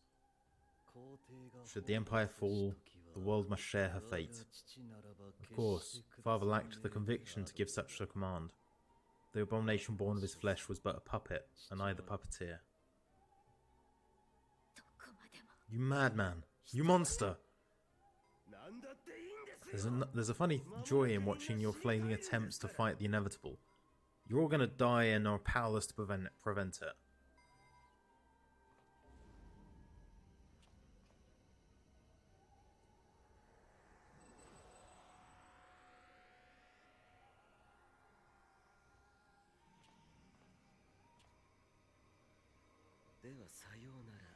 We really must be on our way. You're welcome to give chase, provided you are content to leave comrade and tempered alike to die screaming.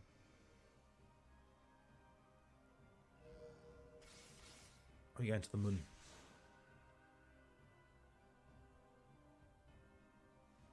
We're going to the moon.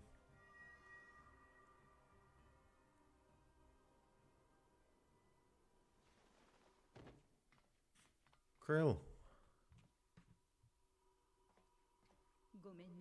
I have asked too much of this child. Tend to her.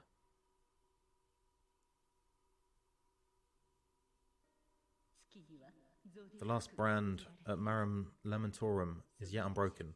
Zodiac remains bound.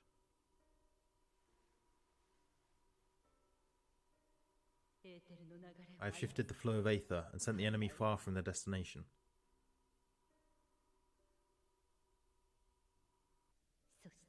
Now I shall divert it once more. An ally awaits, and I will deliver you unto him. Seek his aid, restore the seal. Zodiac must not be set free.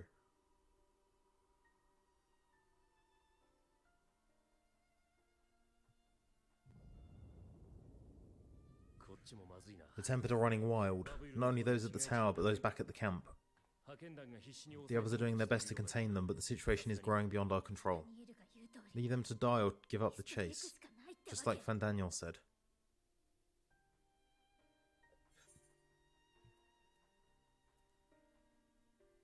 I'm the one Xenos wants.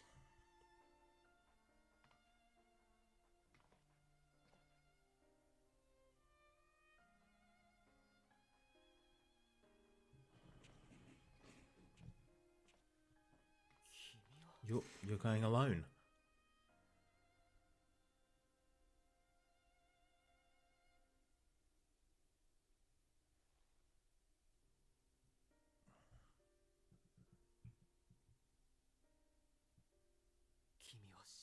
You have our trust and our faith. I pray you we have yours.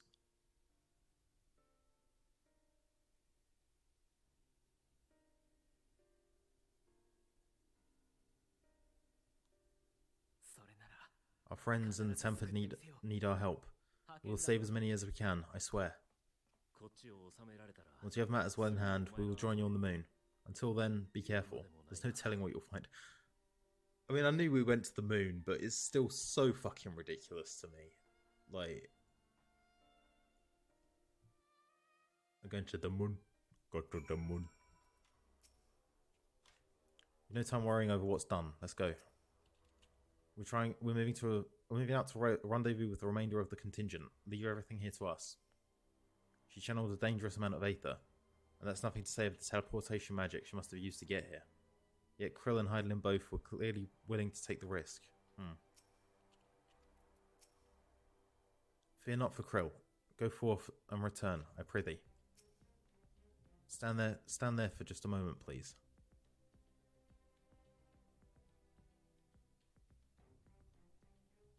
A prayer for good luck. Now you can't possibly fail. As I suspected. If all of the Tempered are affected, Eulus and his comrades likely put up quite the struggle. We'll find a way to save them. We must. I only pray we're not too late. In the meantime, may the 12 carry you to victory. Oh my god, all of my stuff got aether. Right. All of my stuff got materiaed.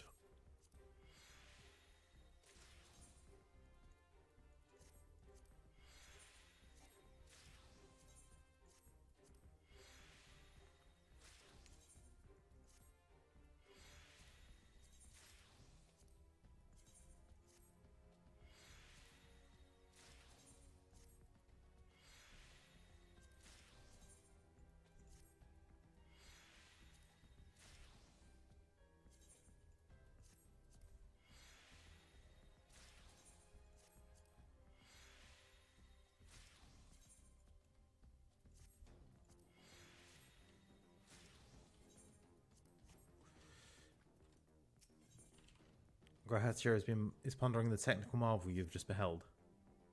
My apologies, I was lost in thought. This device is of Allegan design, which leads me to think I was right about Fandaniel. No matter what he claims, he still has an attachment to the trappings of his past. Whether knowing this will make your path forward clearer, I cannot say, but bear it in mind. But let us turn to the task at hand. As Heidelin said, the flow of aether will transport you to Marilam Mentorum. We must hope this ally of hers can provide you with the necessary assistance to restore the seal before Xenos and Fandaniel arrive to stop you. It seems we are ever one step behind, but I have faith that you'll make up the difference. Know that whatever awaits, our prayers are with you. Now go, beyond the sky.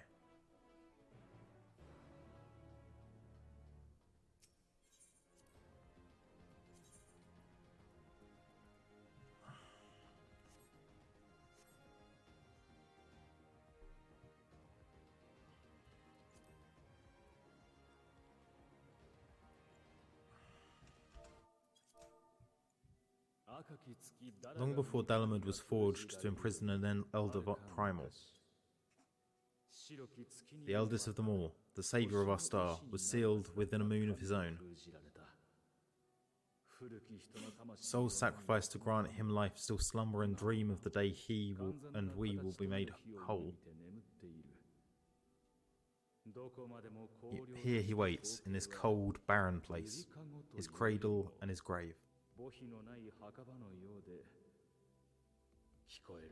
Silent lamentations and prayers of hope echo soundlessly to a sundered star, adrift and alone.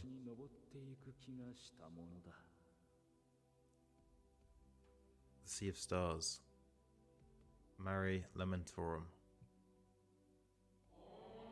You, with me. Hydaelyn's companion.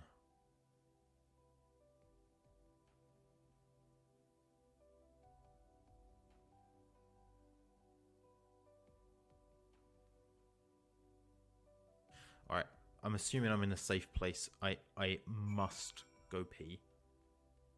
I'm gonna go to there. I'm gonna go up there, but I have to go pee. Is this an aetheryte?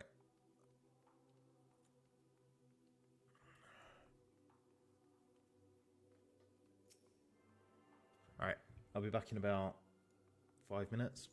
Well, I've gone to make myself.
Hello.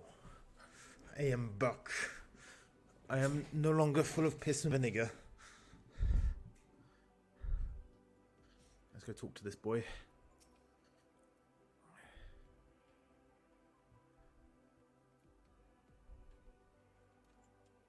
I return. I must return. Why?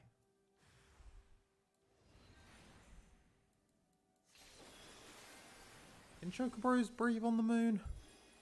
I hope so, because otherwise, Nuggy's about to get a very nasty surprise.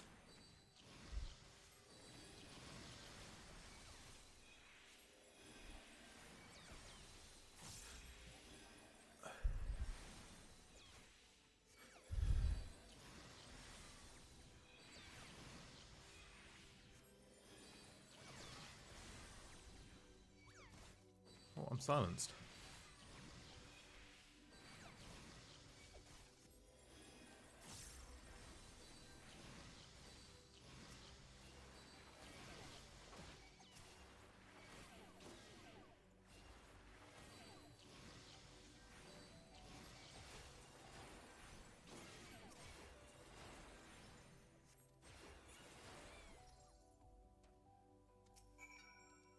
Home.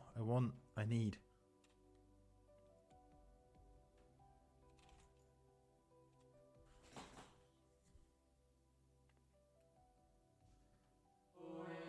You mustn't touch. In cerulean halls, find me.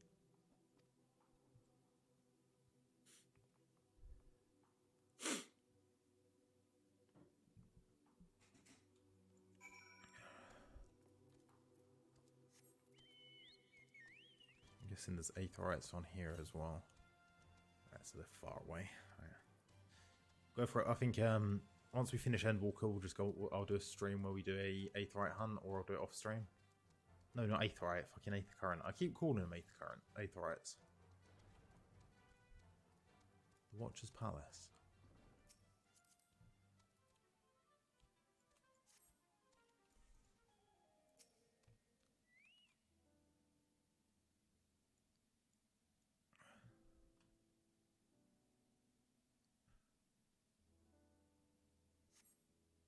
No steps echo through this looming spire, save your own, but you nevertheless sense a presence above.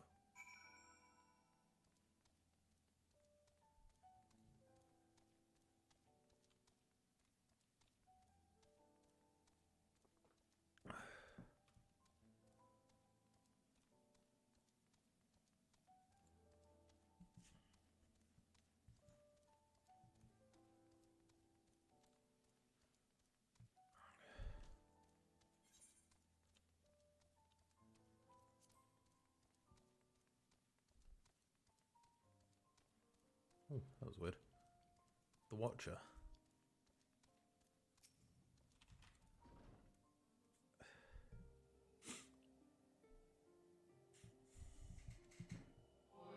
Apologies, I've been preoccupied for quite some time, and out of practice at conversation.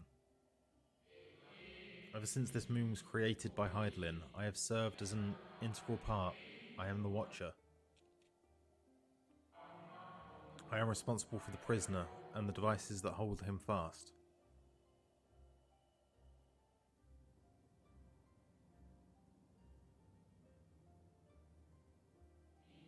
Zodiac himself, a projection of the moon's core. Though rent asunder by Heidelin, he grows more and more powerful with every rejoining. 7 have there been, 7 too many. And yet, for all his servants' machinations, he remains incomplete. Alright, see you later, Fairy. The fallen are beyond salvation.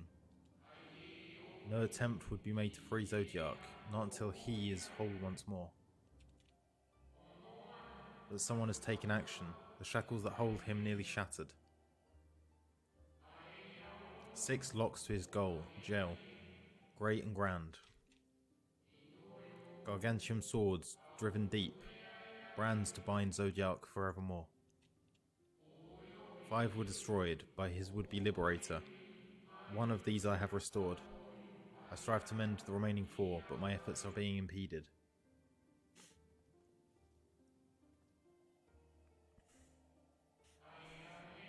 Souls sacrificed to summon Zodiac.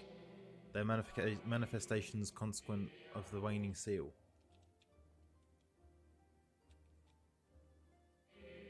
They labour in opposition to my work. They must be expelled for the preservation of all.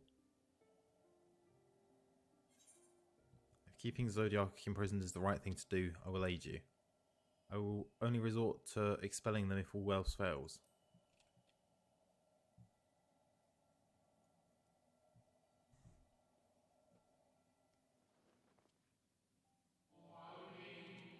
Of that I have no doubt. You are her chosen.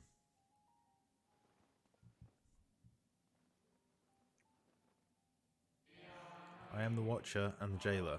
I am not the judge. Know this. Hydaelyn commands the forces of stasis, and this moon is the product of such power.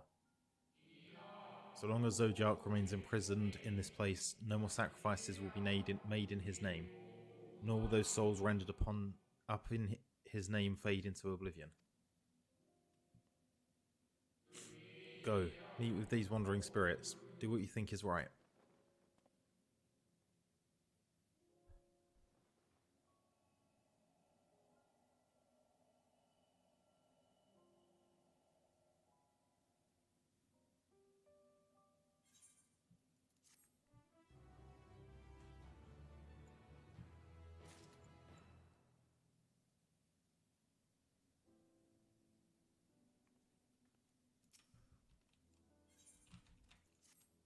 You must confront those lost souls, yes, but you need not expel them by might of arms.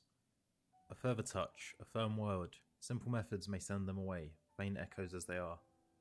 Aware the strength of sentiment that drives them, however, emotions that do not fade even with the passage of centuries. And make haste, though yet distant, unwelcome guests.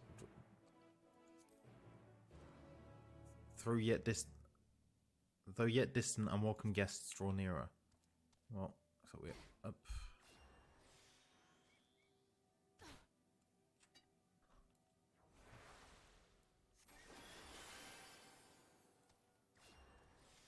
Right. Where, when, how long?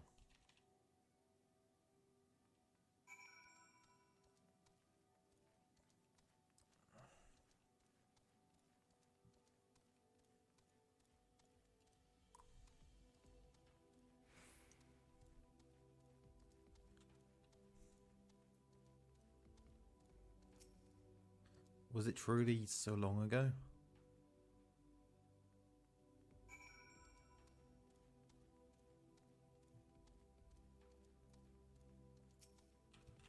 We were happy, at peace with the star. We nurtured it, helped it grow, with our wills, our creations. Oh, by the way, I've got a VOD channel now. It should be linked in my links. So all of my VODs will be posted up there along with a couple of clips whenever I feel up to editing them down.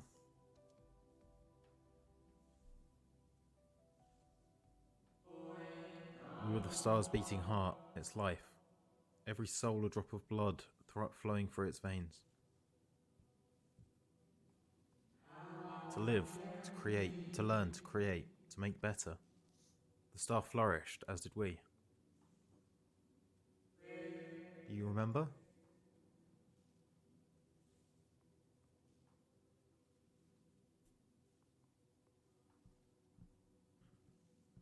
As the whispers die, this final spirit fades. No shadows of times long gone, times long lost, remain around the drowning brand.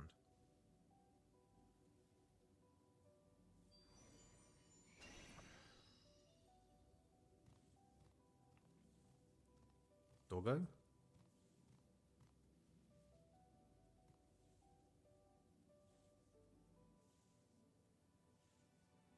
An unusually lustrous dog is gazing at you with what seems to be fond anticipation.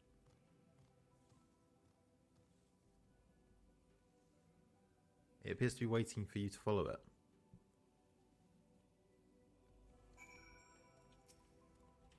Follow the lustrous dog and try not to fall behind.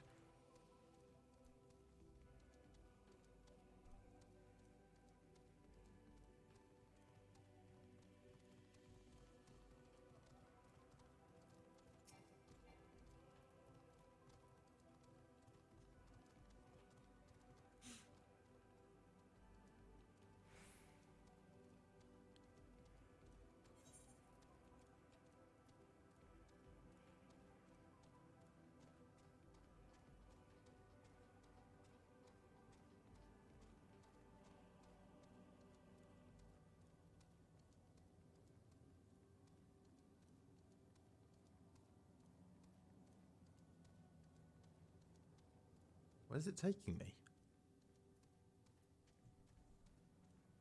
Oh, there's greenery on the moon.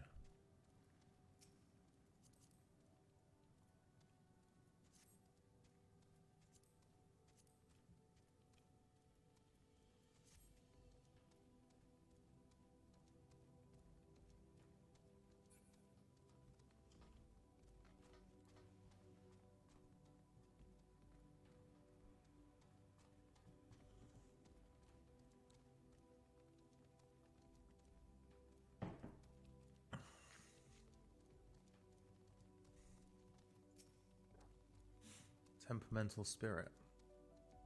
The dog silently regards the spirit that lurks near the brand. Perhaps the dog will let you pet it once you've dealt with the lingering spirit. We and the star were fulfilled. Wanted for naught, mourned for naught. So why? Why did it have to end?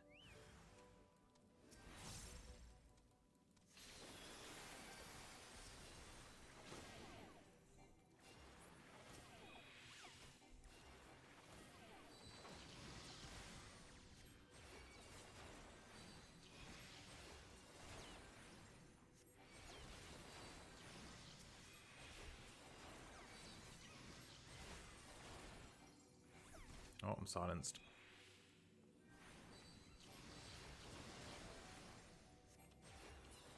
Alright.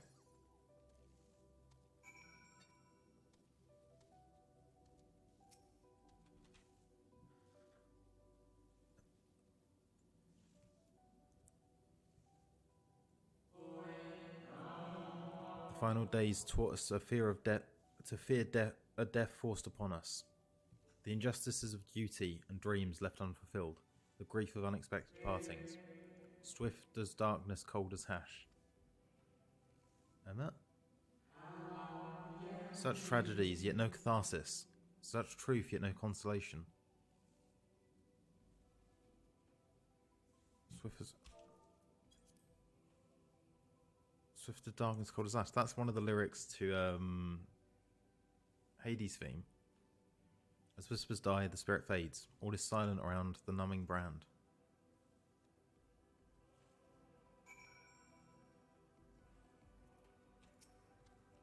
The lustrous dog is once again staring at you expectantly.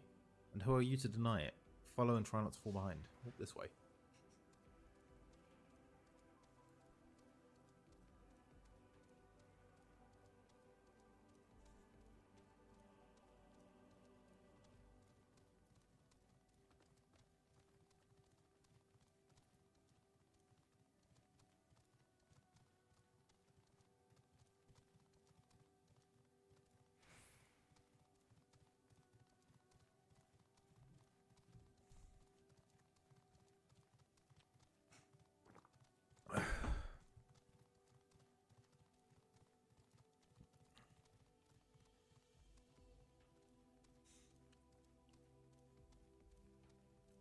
Hell is that thing? Long boys doing ballet? What the fuck are you? Luna Tender? He's creepy. I don't like that. Yeah, they can fuck off. I do not like. I do not like it. I do not.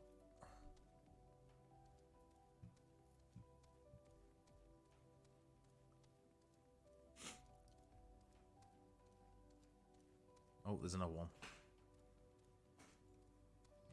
The dog silently regards the shadow that lurks near the brand.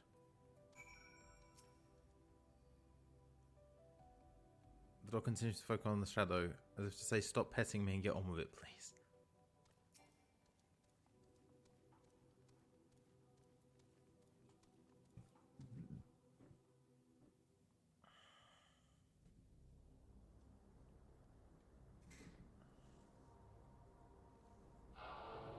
Our perfection came crumbling down, such overwhelming despair.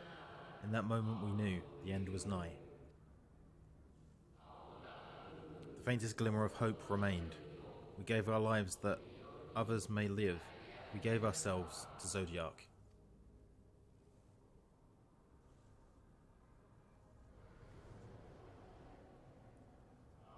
Zodiac, our Lord and Saviour.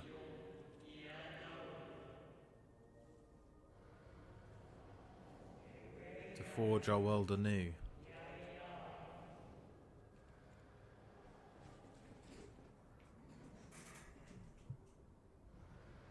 Oh no. No. The moon is a deadly laser. To live and love again.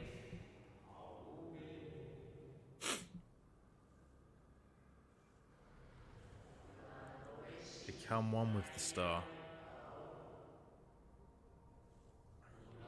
Fill earth and heavens with life. Birth paradise where fear is distant memory.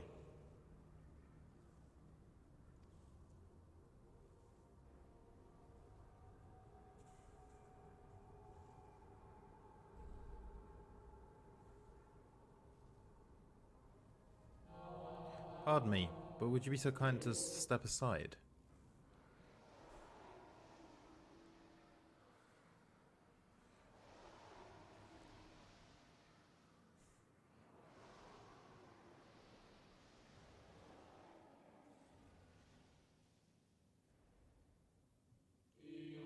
Ah, that unmistakable colour, the soul of Azim.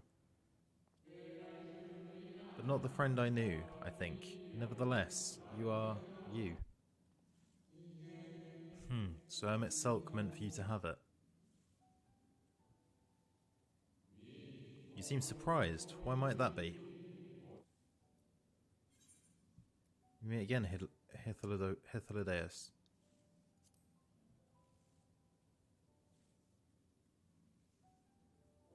Again? I do not believe I've yet had the pleasure.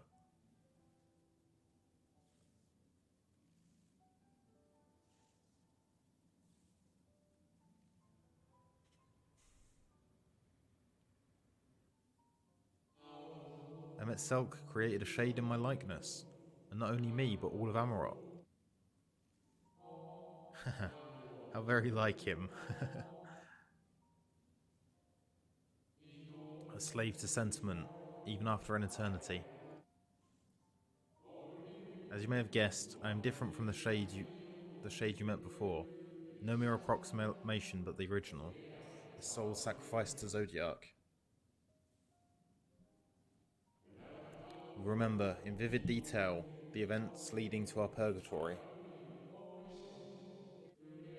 The plans and plots for our resurrection, Hydaelyn's intervention, and Zodiac's and the stars' final fate. And then we drifted into a waking dream, our minds steeped in fog, until you came. I know not what you and your friends intend for Zodiac, or for the future of the star, nevertheless. In you I place my trust and faith. In you I choose to believe, as Emmett Selk did. Oh, Emmett. Believe in yourself, and all will be well.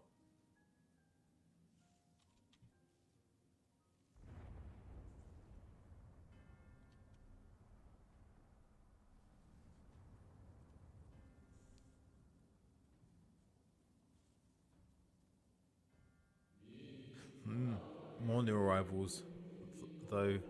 Van Daniel. That colour I know. And another I do not. An unfamiliar but fearsome being. I have kept you from your duty. By way of apology, I will ensure that the shades hinder you no more. Protect the final brand.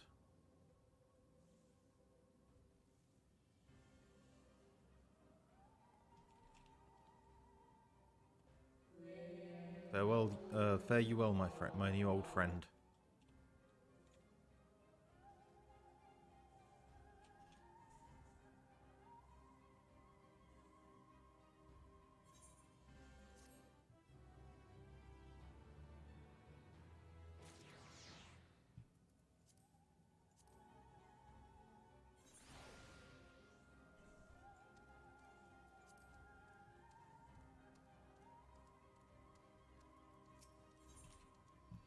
The martyr. The dog growls, agitated. Cry havoc and let slip the dogs of war. That's you, by the way. The dog nudges you with its nose. You get the feeling it wants you to hop on. Ride the dog. Always. If you have an option to ride a dog, you always do it. What did that say? Oh, I can't see it.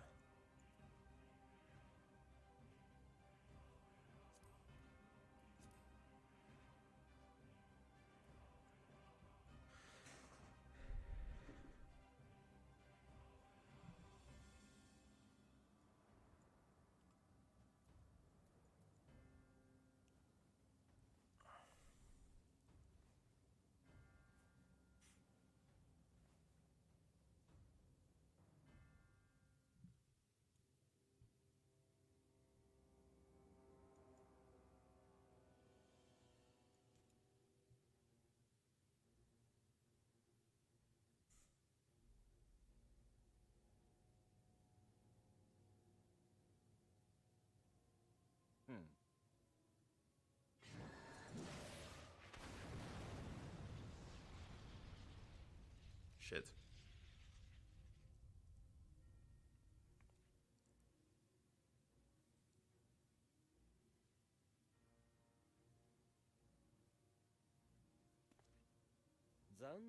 In the nick of time to savor the crowning triumph. Unbound and free at last. Arise, Zodiac.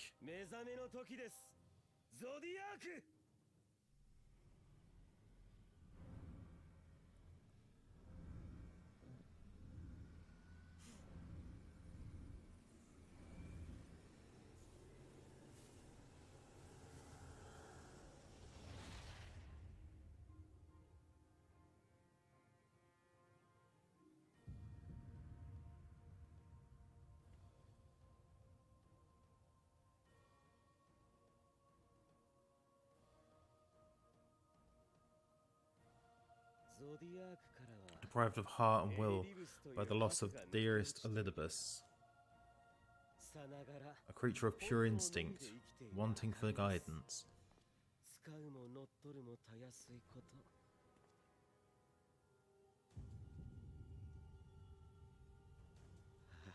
But powerful, oh so powerful, more so with every passing moment. Such potential, even in this incomplete state. Still the saviour who delivered a world from certain doom. So, here we stand. Fuck off, Xenos. I've got bigger things. You know my intent. Consume the god, then the world. Stoke your fury to a raging inferno and dance among the ashes. Or perhaps you would face me here and now, a lesser but welcome amusement.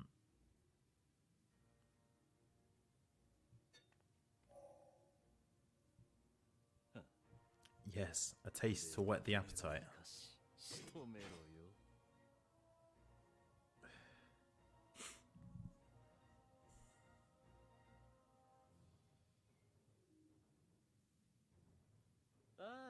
Sorry to spoil the moment, but might I ask to postpone the slaughter until I have said my piece? I promise I'll be brief.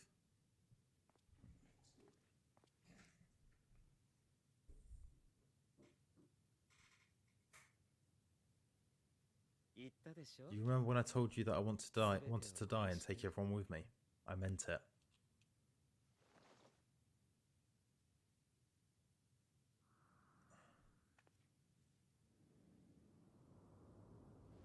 Well, that's the end of Fandaniel.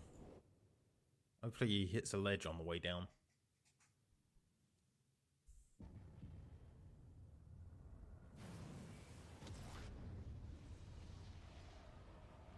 That can't be good. Oh, we've been on the moon for what? Half an hour? And we've already fucked it up.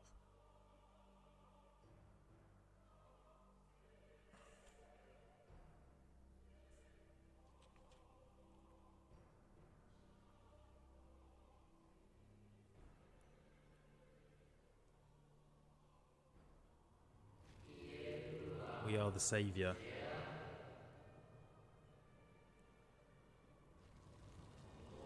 We are the guardians, the keeper of the natural order.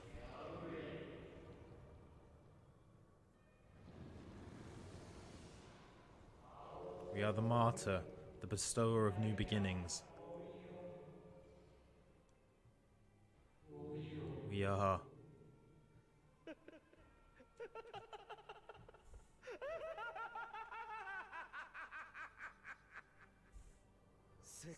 Such lofty aspirations.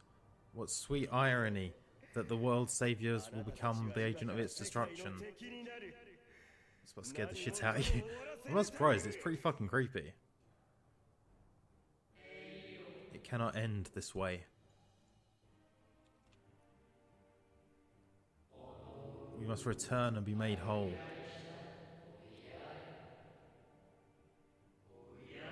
We are the will of the star, now and forever. Oh, that's alright. For the greater good, for the sake of the world. I was just saying, I've got a VOD channel now, so if you fancy... Wrong. Lies and delusion. If you want to see some VODs, they're on there. The dead have no power over me. You will be silent. Silent as the grave. Would you believe that the guy who voices Fandaniel for this is the guy who does Kirito from Sword Art Online? No more, we beg of you.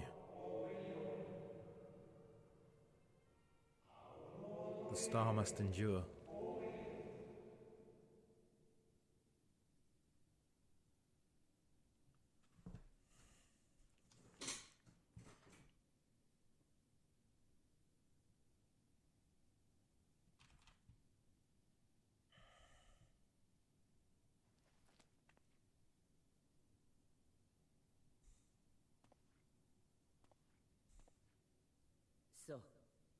Believe and walk in faith. Let the light of your soul shine for all to see.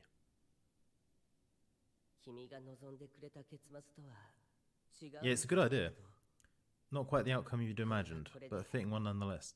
I'm starting to slowly make some clips as well. So there's one clip from mine and Alfie's last stream. Not quite the outcome you'd imagined, but a fitting one nonetheless. Don't you think so, Hades?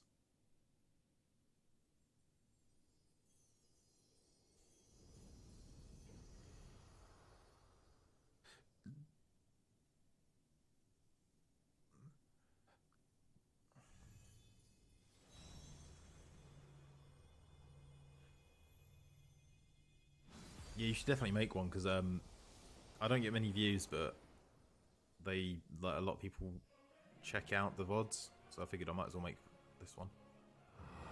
I craved more and more, boundless power, mind to all I craved and more, boundless power, mind to command.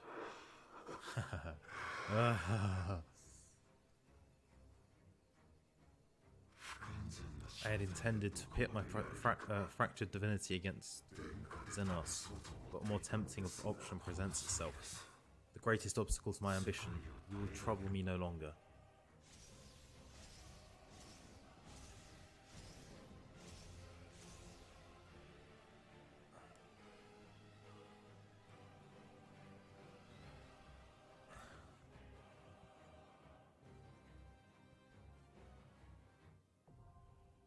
The dark inside. Once again, we queue as healer to get that insta-Q.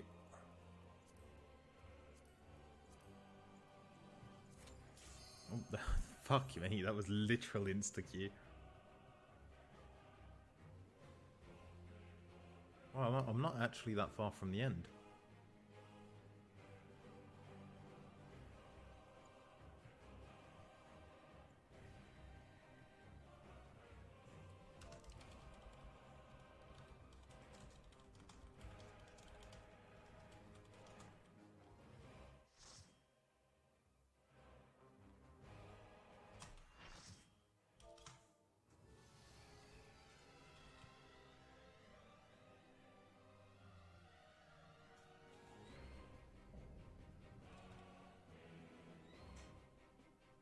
Eternal Dark Zodiac.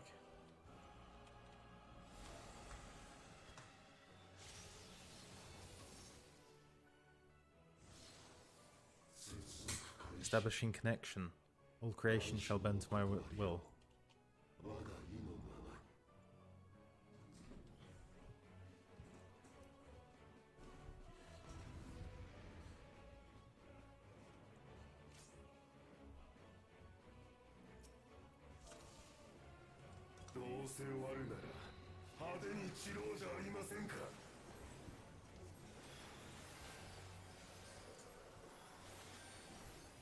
I think VOD channels are a really good idea. Oh my god.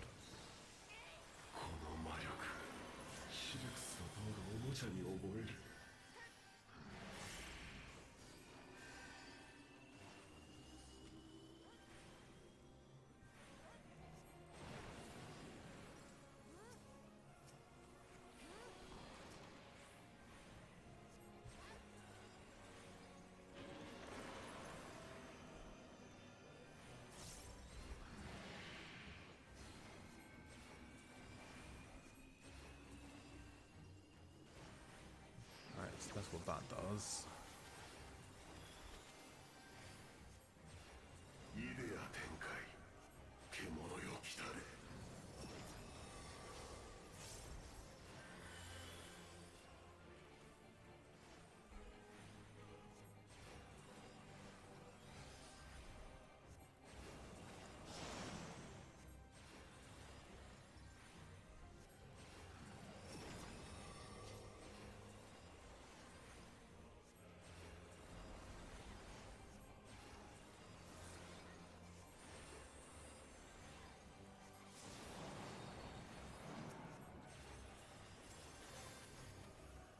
Fligaton.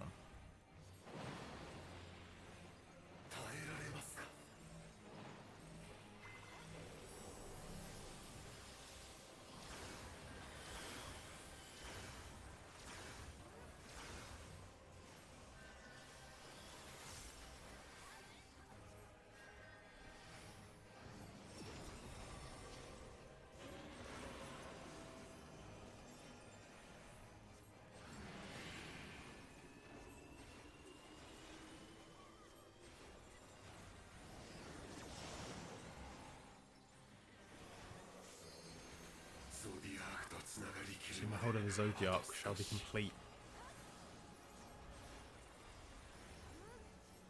I think my glare's gone off. Oh, no. Oh, yeah, that's complete control. Mine, all mine.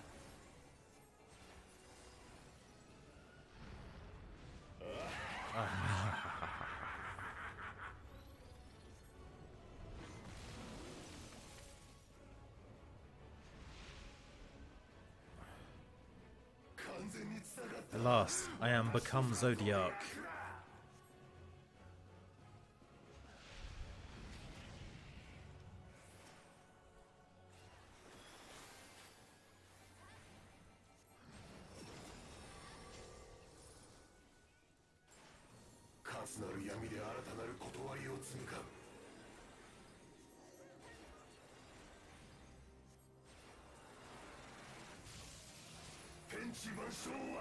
All in existence bent to my will.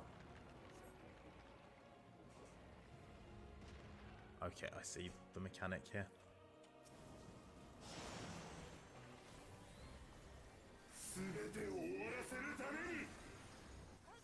My life's work, a masterpiece.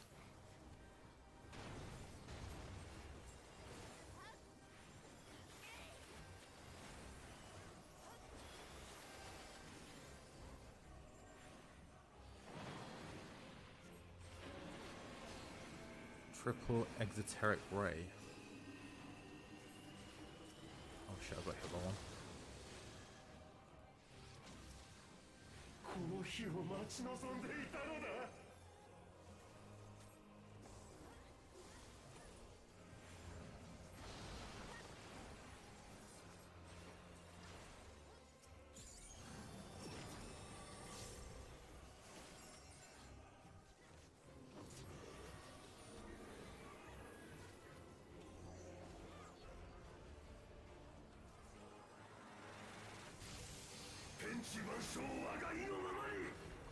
Oh no, that's not good.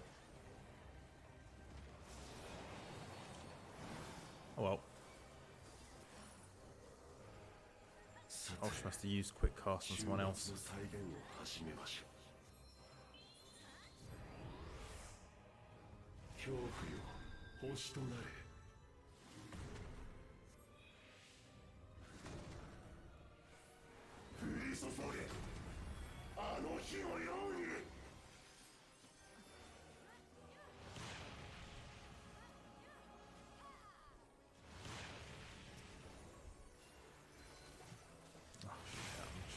Fucking railed.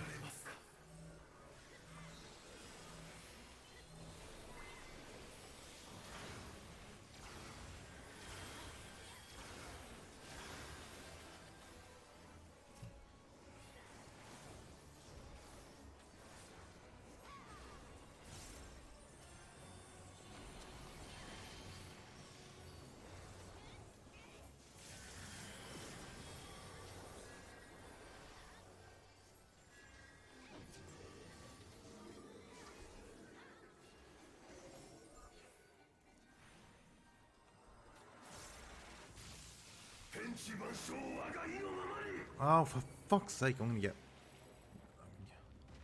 fucking killed again.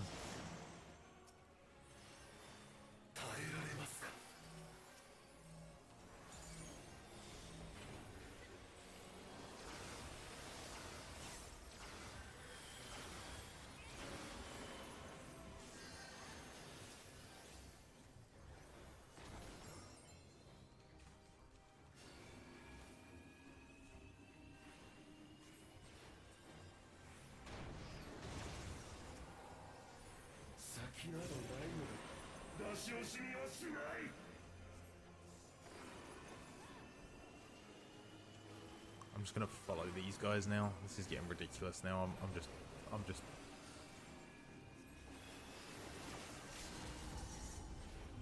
Oh, that's LB3.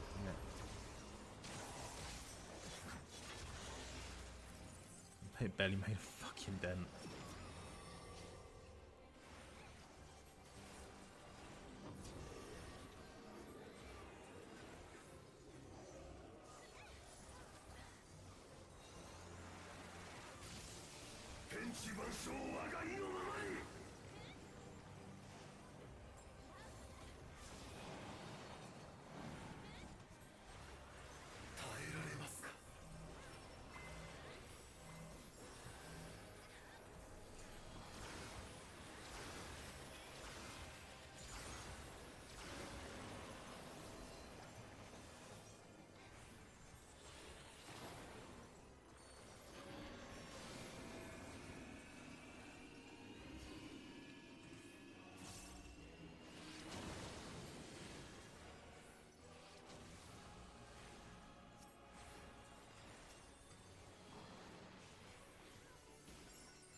Fuck me. We cleared it.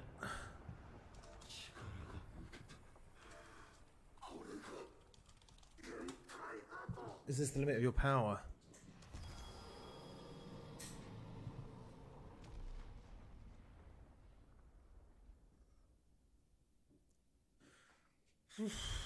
Wow, that was intense.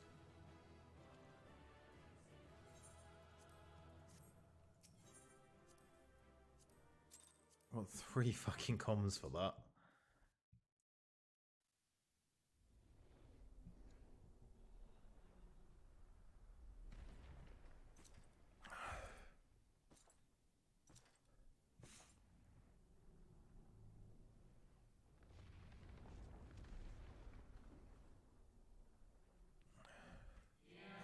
Well done. My preparations are complete, and I stand ready to seal Zodiac once more.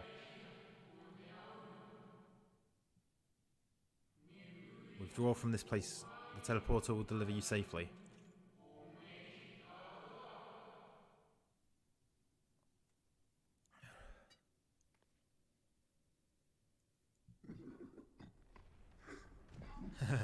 Incomplete and insufficient. Of course, he was no match.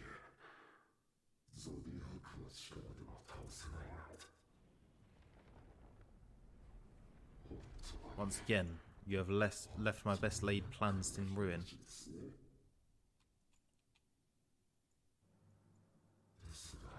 And played your role to perfection, thus sealing my victory.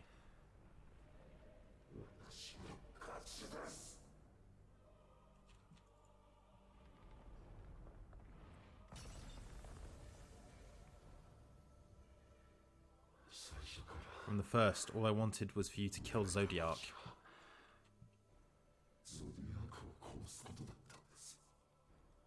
It was but one of many methods to achieve the desired effect. It would have been the same if had Xenos died in my place. But what better than more satisfying way to ensure success than to take control myself?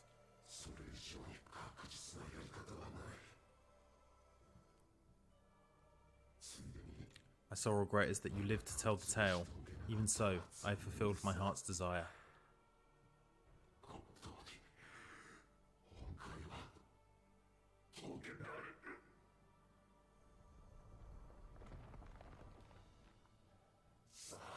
Let your murder mark the beginning of the end.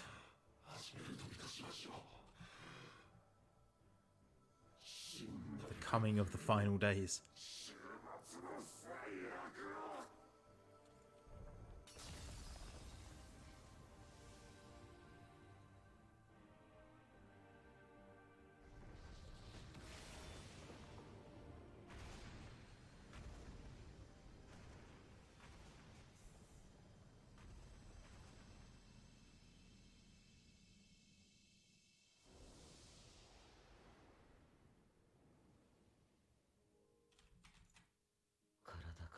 How quickly strength fades and blood cools.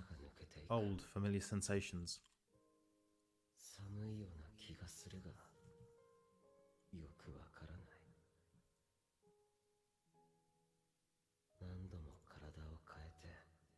So many lives, so many deaths. No different this. I close my eyes and slip into a dreamless slumber.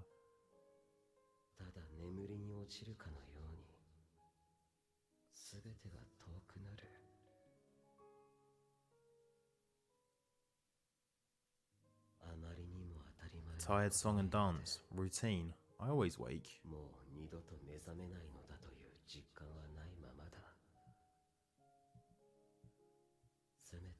But not this time. Nothing left unsaid, nothing left undone. Inherit my hell, I intone with glee.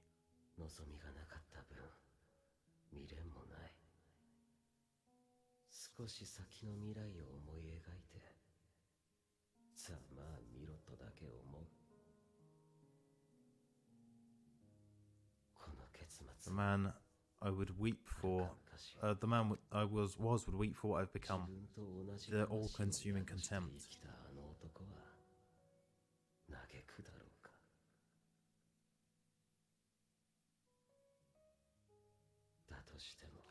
But I've the wisdom of 10 millennia to justify my answer to the question. No value in their existence, not a whit. For all that I looked, none did I see, none that I did see.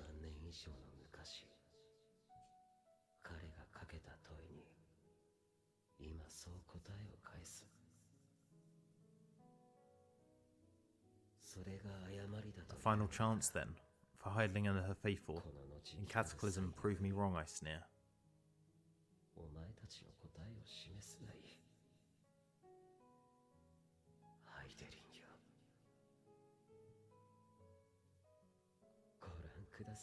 All shall return to nothingness, as was your will, Emperor Xande.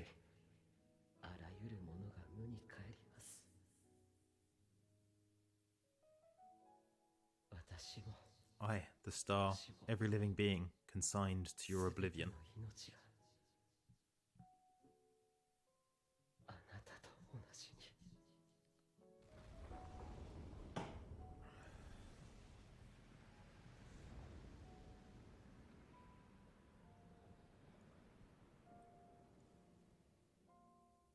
Do you think it'd be trashy for me to put my Twitch in my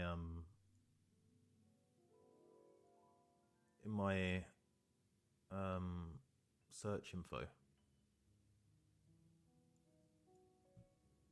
Because I've seen loads of people doing it, and I'm wondering if it might attract a couple of viewers. But it seems kind of trashy to me.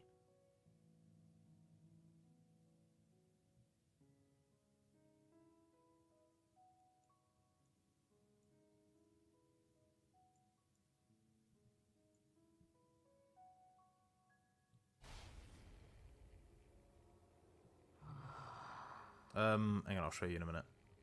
Ah, at last.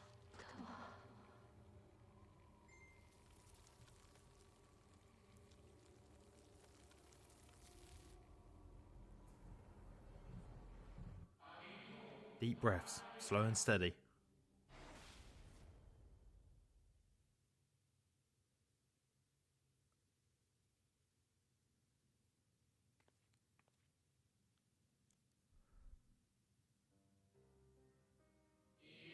You saw it too, the blue star below, thrown into turmoil.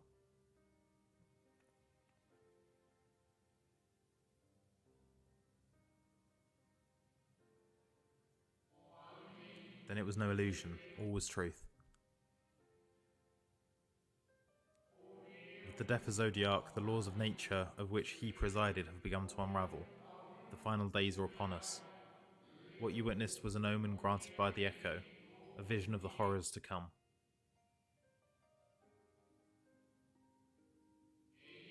Time grows short.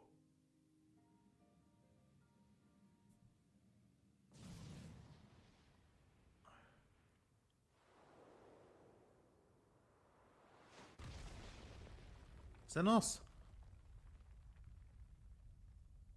Please don't let that be Xenos. No, it's No, it is. Is it? It is Xenos.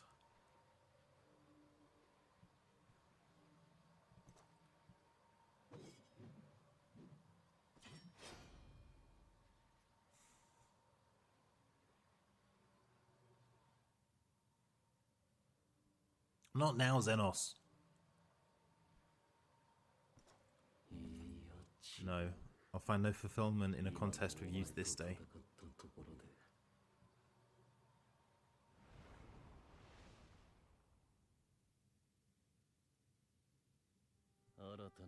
Slavering beasts gather at your gates, ravenous and eager. Already you turn to them and away from me. God, look how small I am. I must go forth once more in search of power far beyond the might of Shinryu. Power to make your heart run over with rage. For the eldest of primals was a betrayal of promise. A pathetic creature incapable of inspiring true despair. That's what I crave, pure, unadulterated despair. Hope will win the day. I will not fight for your amusement.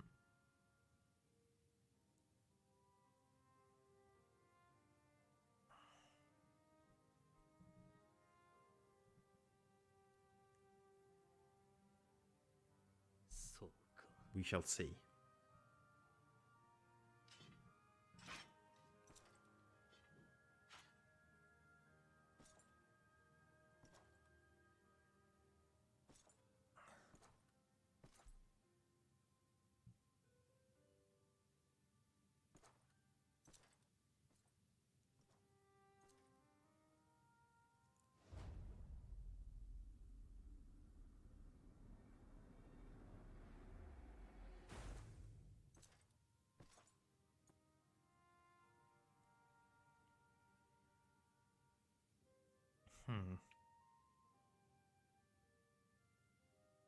What do you guys think? Nice 4-hour stream?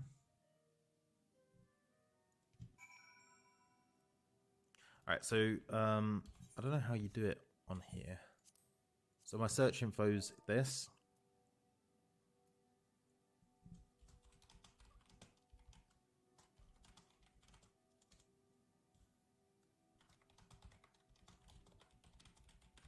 So you know, you got all the different classes, and then you can put like a message. Would you think it'd be trashy to put my Twitch in there?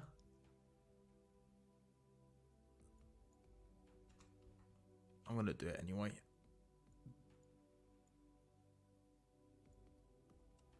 Might draw in some viewers. Maybe. Oh, but my guild will see it. That's a downside. I mean, none of my guild actually know that I stream. I don't think. I sense the presence on the moon. His presence on the moon no longer. If you need not follow, then I beg you to stay and listen to what I have to tell you of Zodiac and the end of all things.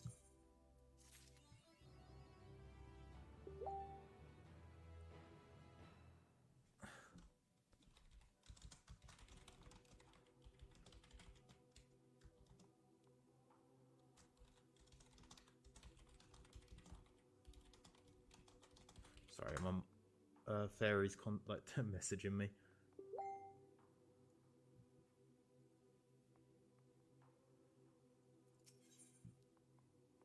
Oh, so these will actually be better weapons now.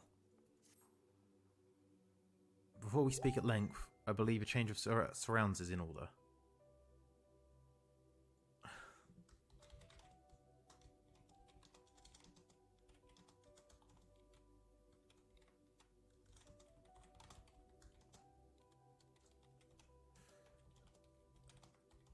So we'll just say, nice 4 hours stream? I could stream for another hour. I have more than idle tidings to share. You see, I sensed another's arriving not long ago. Though my communions with Heidling have grown infrequent, I have learned enough from her to know that these are your comrades. And as luck would have it, they have already reached my abode. Come, let's join them.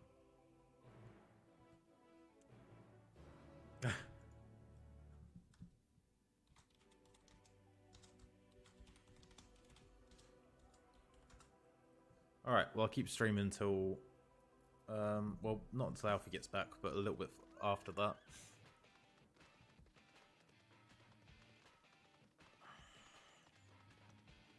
So about...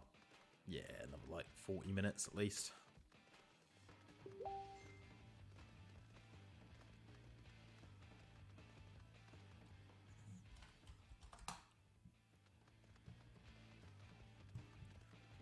Are you streaming today, Faye?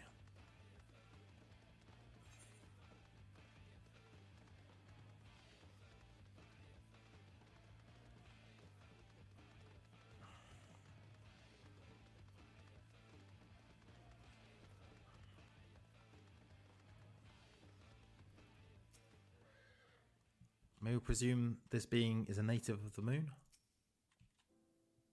Dare I ask what happened before we arrived?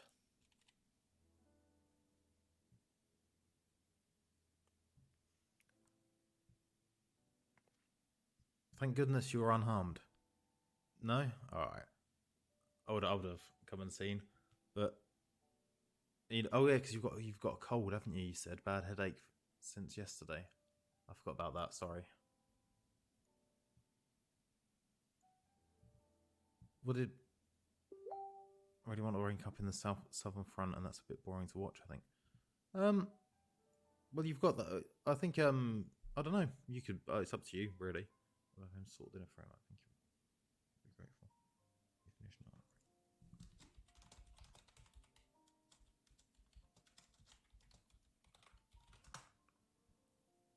We did what we could to subdue the Tempered before making our way here.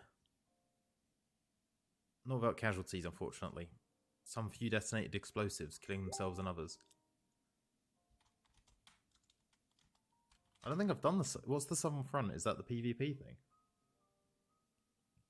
The contingent's healers had their hands full tending to the injured and enthralled when we took our leave.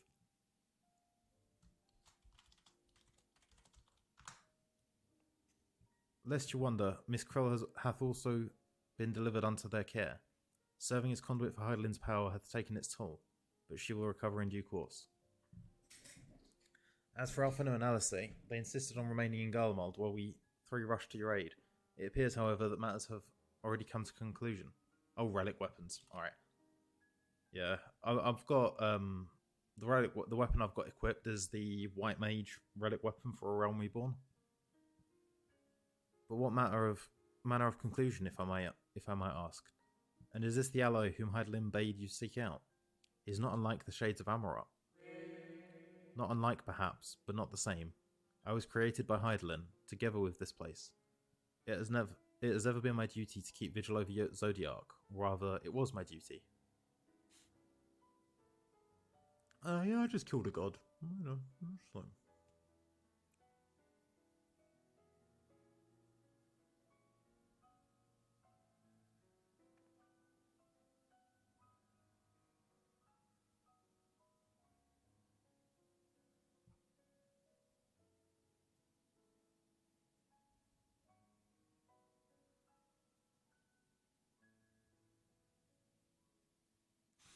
Then Zodiac is no more. And not without consequence, I am afraid. For now the delicate weave of the star, preserved by his presence, will begin to unravel. If you mean to avert the final days, you shall have need of... Are you alright? My attempts to forestall Zodiac's release have all but exhausted my strength. If you might allow me to rest a short while, I will share with you all I can. Please do. You do not need to exert yourself on our account. These crystals contain records of your time here, yes? May we peruse them while we wait? By all means, if you would review them chronologically, might I suggest beginning with those on the upper floors? I shall leave that to you, Checker, while I see what can be gleaned from the crystals on these lower levels.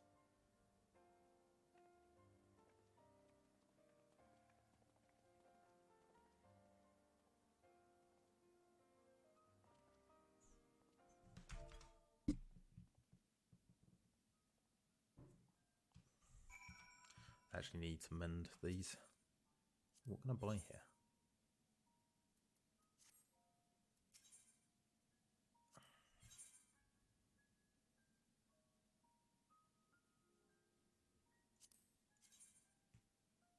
Oh, I like that. I'm just going to have that for a glamour.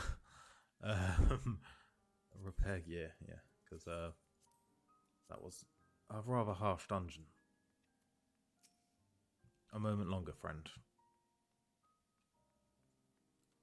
Oh, Ishtola. Pray review the records on the upper floors, and I will see if there is aught to be learned down here.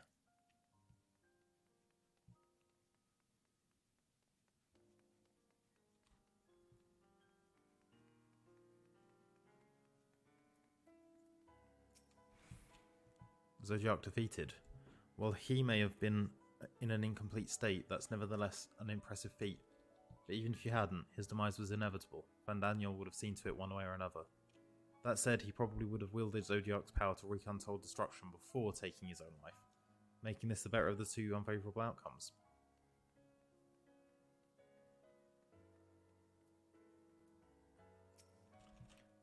Dost thou suppose our host hath maintained his solitary vigil since the very beginning, without rest or relief? If so, these records comprise the sum total of his existence. We must needs handle them with care. Dimly glowing crystal.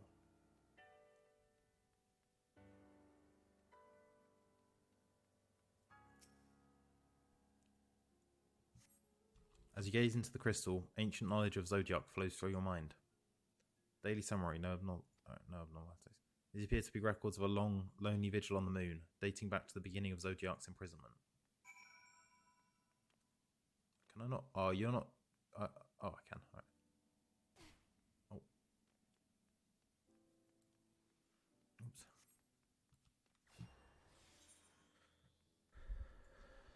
I should probably have not jumped down and just slowly climbed back down.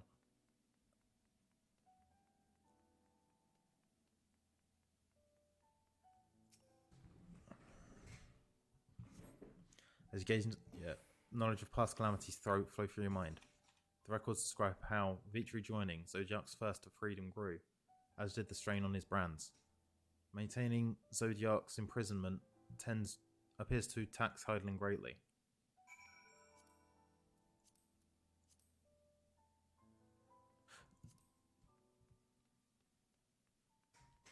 Warmly glowing crystal.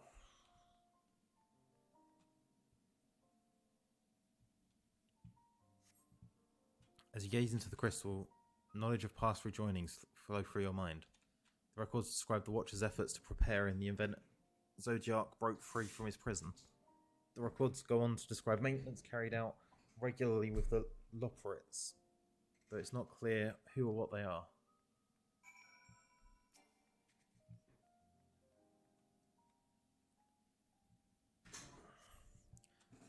A record of an unexpected visitor flows through your mind. The records note the Watcher's musings when Elidibus is spotted on the moon, though clearly not for the first time.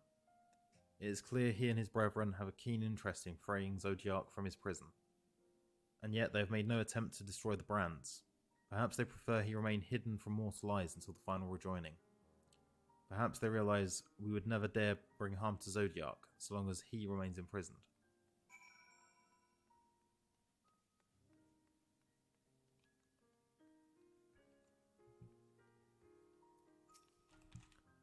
Did you learn anything of import?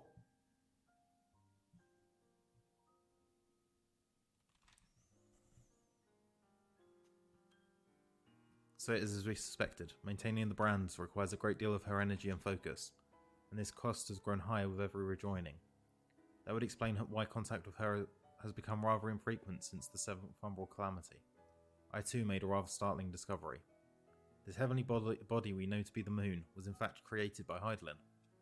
When the Watcher said he was created together with this place, I thought he meant this facility. Truly, Hydaelyn's powers are far beyond anything I could have imagined.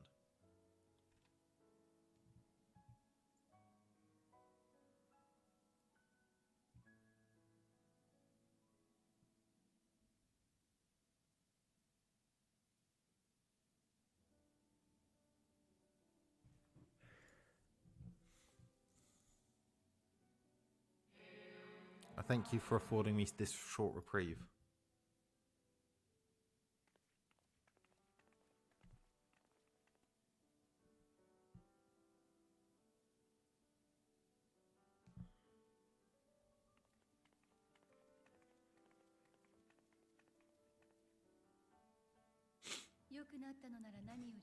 It is we who should thank you.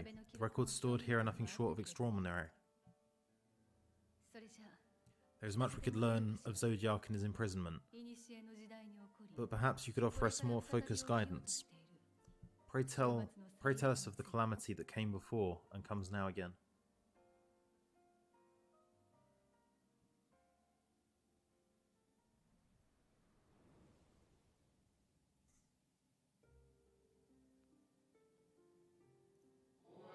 Long ago, before the Great Sundering, there was but a single world, Aetheris.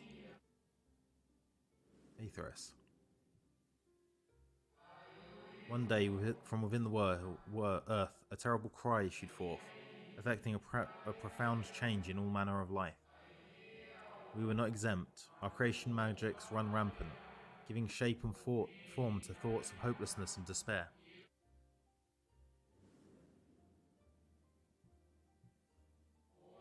At first, the phenomena was limited to a single region, but quickly, so very quickly, it spread and engulfed the whole of the star.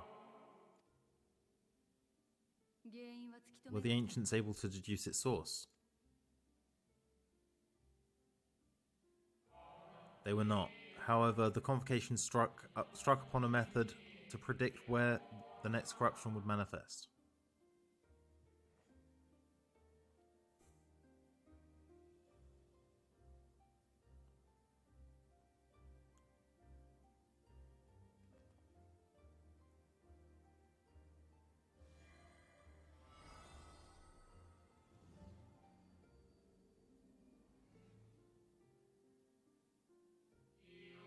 Etheric air energies which flow through all of creation in the form of various currents.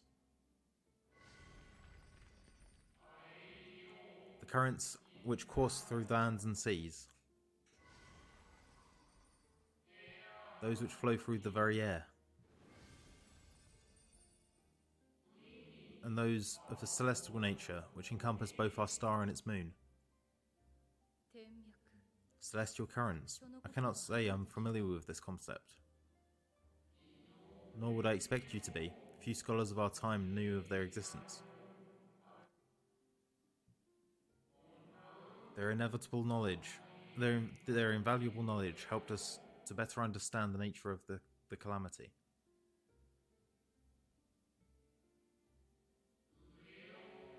Like the terrestrial ones of earth and air, the celestial currents form a vast network, but the ethereal distribution is not consistent.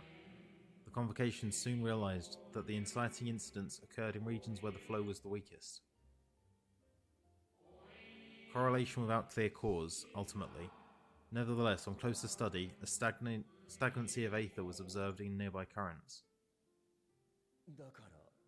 And so they sought a means to harness the forces of darkness, of activity and growth. Thus was Zodiac conceived. No less a power than a god's could set right the laws of nature and quicken the flow of aether within the star. Precisely. With the advent of Zodiac, our end was averted.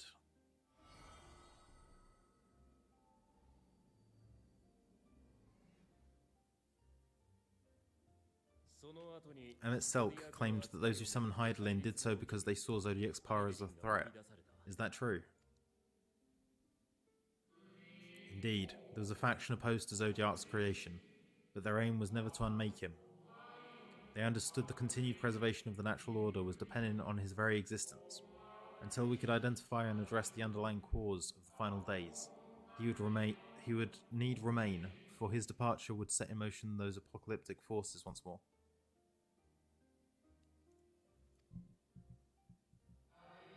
Hydaelyn recognized this as well, and so, rather than destroy, she sundered Zodiac, herself and the star into lesser reflections, that she might confine him in this place. I could have sworn she beseeched me to banish the darkness. Then what she told me in the ethereal sea was false.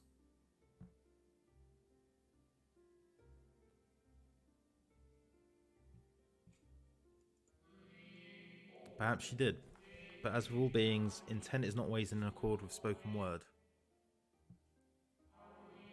Hydaelyn and Zodiac are both constructs of man, approximation of perfections limited by our own imperfections. Zodiac was, without question, the more powerful of the two, having been born from the sacrifice of half Aetherius' population. Oh my god. Oh my god. Fuck. Thus it was necessary for Hydaelyn to commit herself wholly to his defeat. Still more efforts were needed to confine him. Maintaining the brand taxed her greatly. With what power she dared spare, she cried out to any who might listen, and offered her blessing to those who heeded her call. Though it was likely within her power to do so, I believe she did not wish to speak of Aetherius and her history. Like Zodiac, Hydaelyn's purpose is a reflection of her creators. They wish to look to the future and not linger in a prison of the past. The Ascians set in motion 7 rejoinings before we came to oppose them. How many more worlds would have been lost had we not placed our faith in her? How many more souls living in the present would have been snuffed out for the sake of those long dead? Well, in light of recent events, I see no reason to doubt your words. And even if Hydaelyn is not a god in truth, if Minfilia believed that we should trust in her plans, then I choose to do just that. Which brings me to a rather important question. Let's suppose we try but fail to stop this second coming of the final days. Should the source fall, what will become of the other worlds?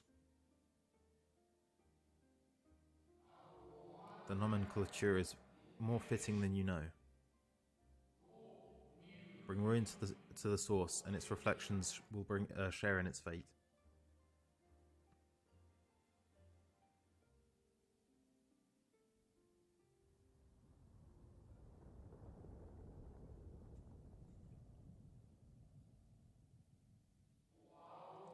It is ready. This way, if you would be so kind.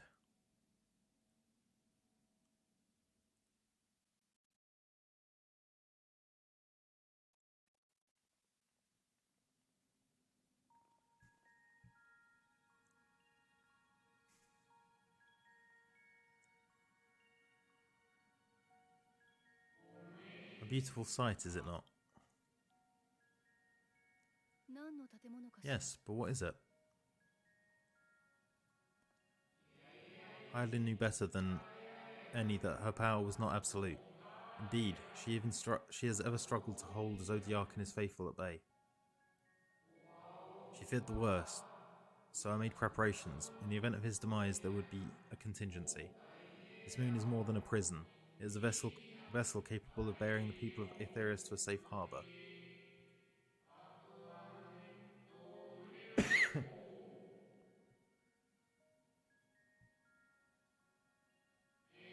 You need not go far to find its pilots. In fact, I should be happy to take you to them and fulfill my final duty as Watcher in the Dark.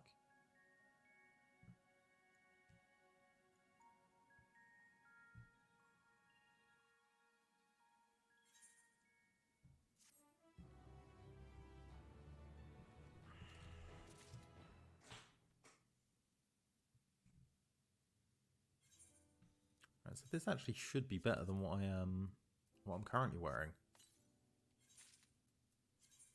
Yeah. Oh, it's the same as my fucking, same as the one I bought.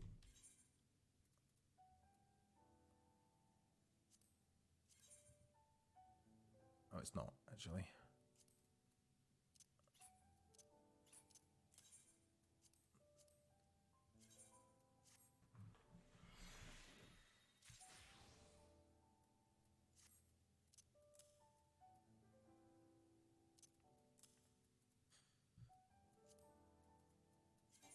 Right, so that's actually the best I can get. Right.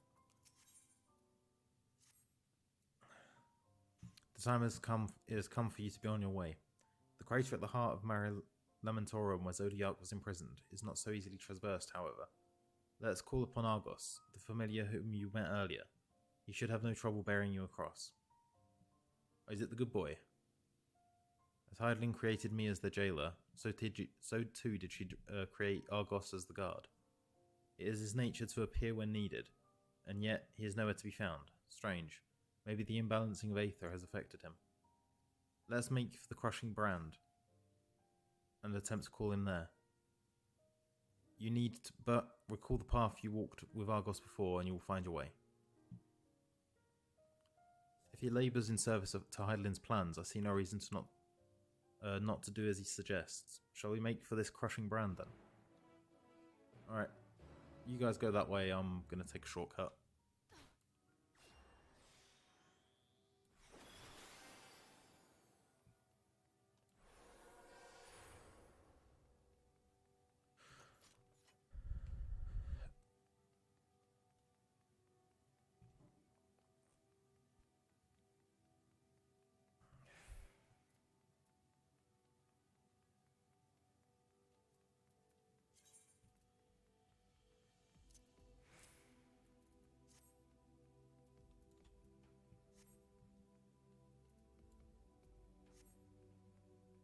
Come on.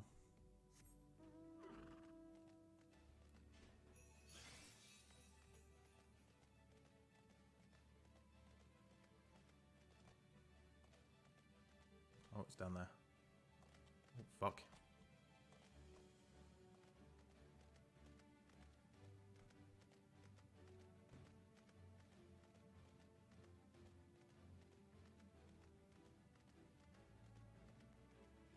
I wonder if that guy's still here. Nope.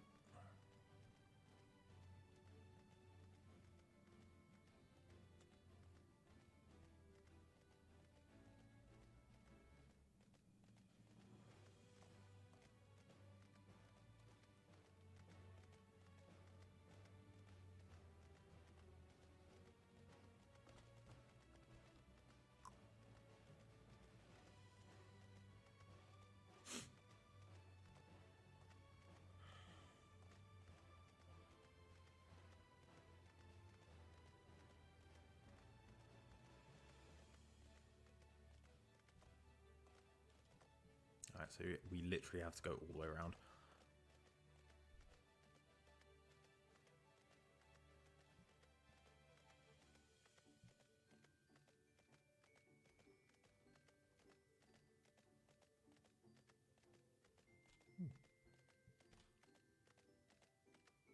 This is beautiful, this place.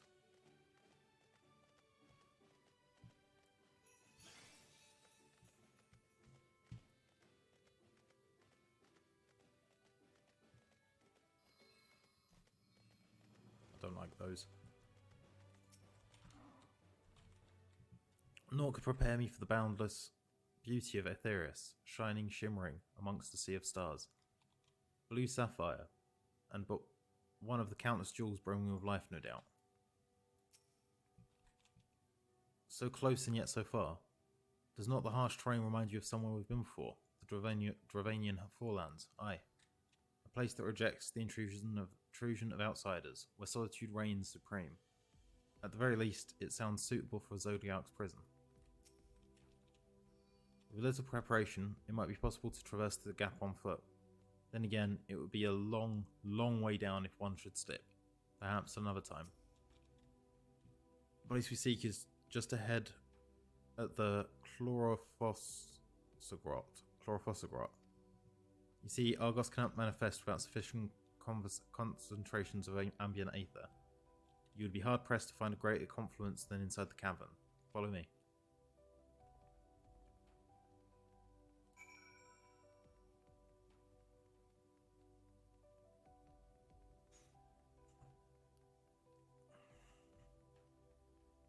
Chlorophosogrot. Rather not. Oh, I'm going to have to kill some of the local wildlife.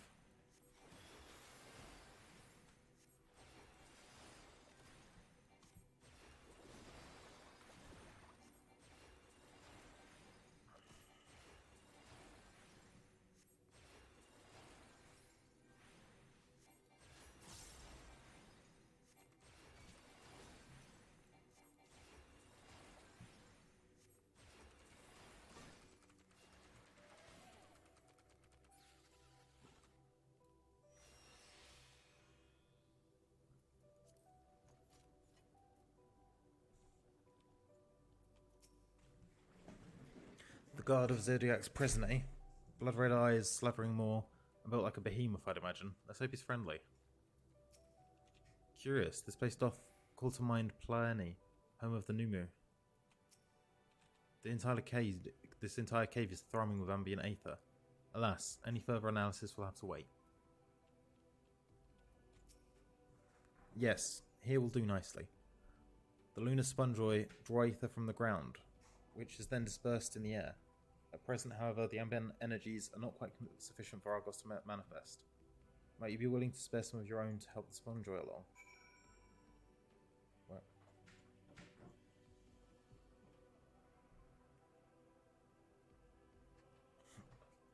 Right.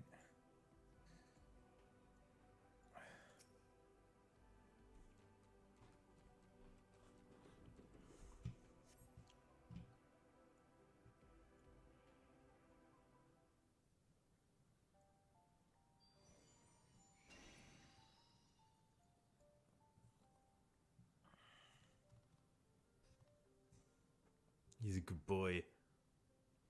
Argos manifests in a flash. He seems glad to see you again. Most fascinating creation of Idlins, would you not agree? Should the need arise, he is even able to create reflections of himself on a whim. Though I assure you, it was no reflection which accompanied you earlier in the brand. No, Argos was quite eager to be at your side, as he is now, it seems. I cannot recall when he last showed such an affinity for anyone. Indeed, I thought him more likely to shy away from you and your companions. Perhaps it was more than a sense of duty that compelled him to aid you before. As for your companions,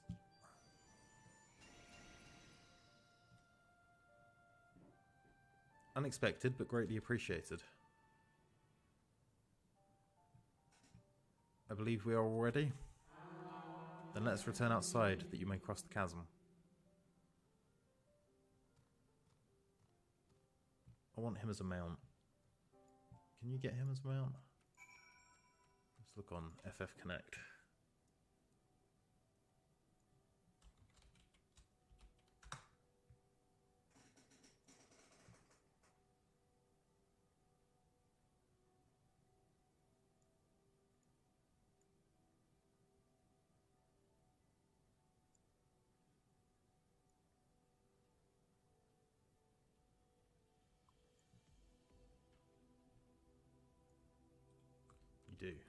You do get Argos as a mount.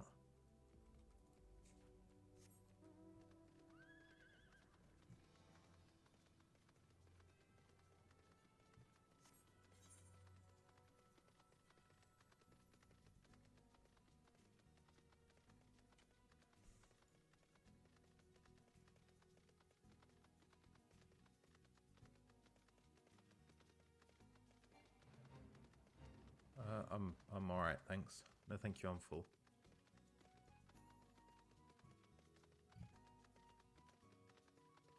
Oh, my sound's gone.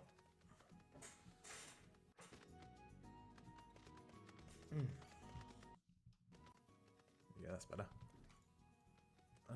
Yeah, my mic's still picking me up. Alright. Dalmud has long been described as the loyal hand of Menfina due to its relation to the Greater Moon. It seems highly improbable, if not impossible, for ancient peoples to have known of Argos. But now I wonder whether there is some connection. I was expecting something a little more intimidating and less man's best friend. To whom would Heidelin entrust the command of such a so grand a vessel, I wonder? Your destination is the structure there across the Cradle of Darkness. But climb up onto Argos' back and he'll take care of the rest. Once you arrive, it should not take long to find the ship's crew. The facility is designed to rouse them from their slumber in the event of Zodiac's destruction. Heed their counsel. Together you may guide the star and its people to a kinder fate. This is where we part ways, but know that I shall ever be watching and praying for your success.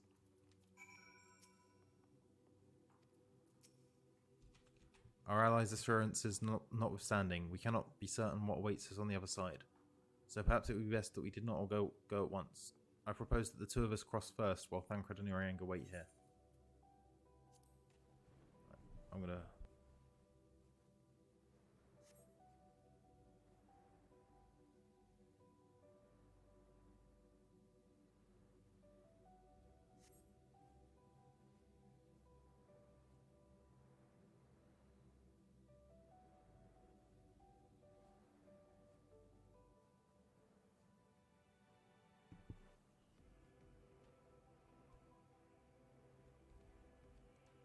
Just a little further.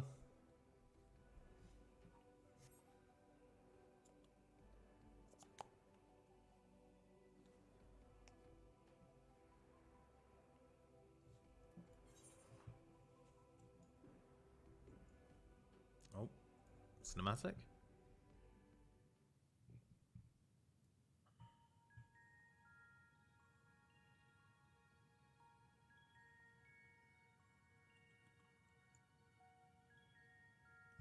The structure is enormous, but it's hardly surprising given the size of the average Amuratin.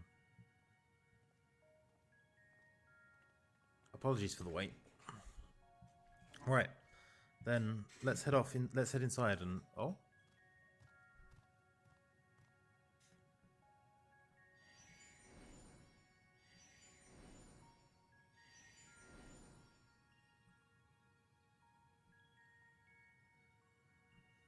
most intriguing. A means by which he conserveth energy, mayhap. Well, I certainly wouldn't want him to blink out of existence on our account, helpful as he's been. Stay here, it's safe, alright? If Argos is to remain without, let us not keep him waiting over long.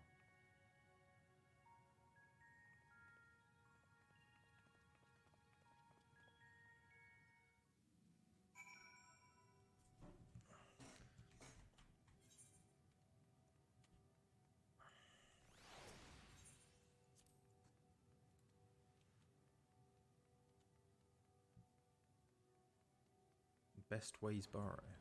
The Caratorium. Oh, I don't have a bad feeling about this. It's going to be another mascot character, isn't it? Hang on.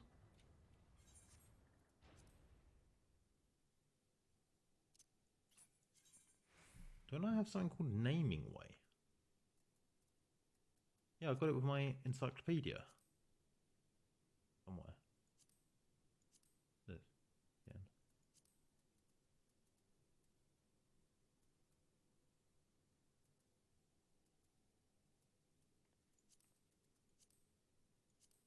I have too many pets.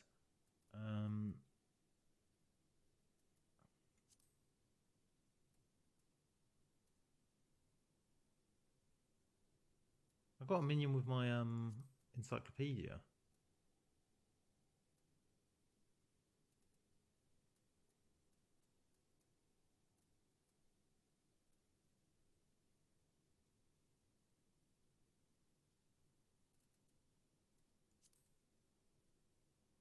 I'm sure I did.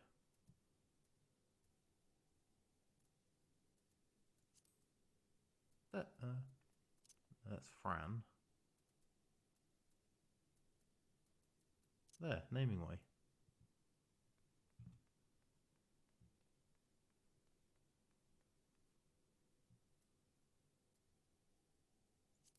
Huh. It is a scale reminiscent of Amarot, or rather the replica we visited on the first. Truly a marvel beyond description.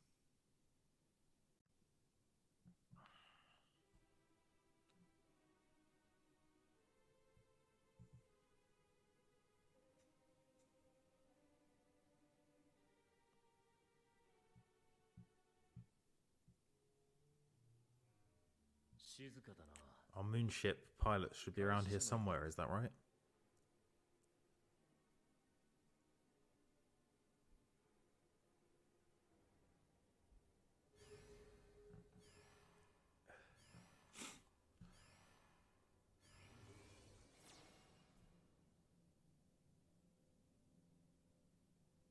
It's a fucking mascot character.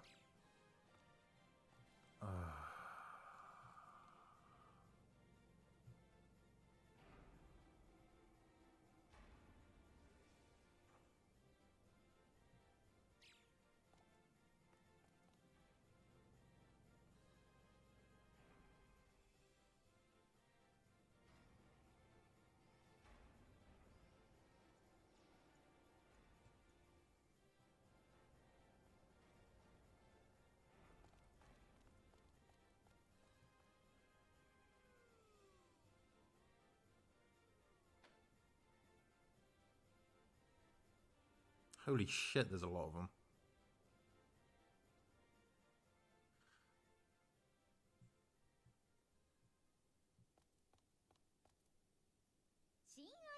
Look lively, everyone. I know. This 1243rd inspection is a mite ahead of schedule. But it is of the utmost importance, for Zodiac, alas, is no more. As of now, our mighty moon has a new purpose, to bear the people of Aetheris to safety. Our time has come, my friends. Okay, so Crystal Prelude playing in the background. A whole army of cuteness, yeah. They are quite cute. Well, we must be swifter than swift. There is much to do before our guests arrive. I expect your work stations to be immaculate, and don't forget to relay our signals for Aetheris.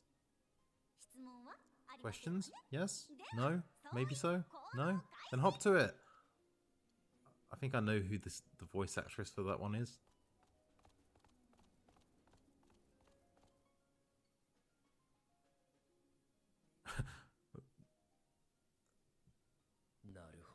Tis a rather curious crew she hath chosen. Their endearing forms intended to ease the passengers' hearts, perhaps. Perhaps.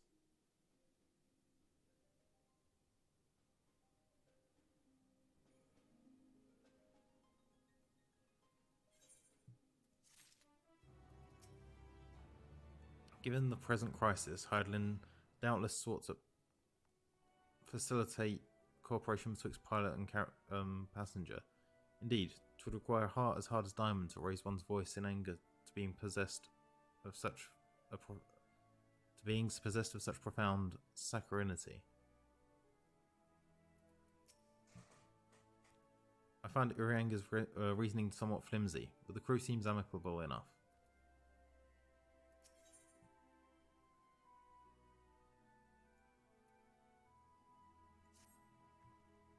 They must be the Loperites mentioned in the Watcher's records. Not all what I expected, but the Watcher did bid us heed their counsel. I assume the one who gave that rousing speech was their leader, though we may have to ask about in order to track them down. In order to track them down. Come then, let us be about it. I mean, that looks like an aetheryte, so going straight down.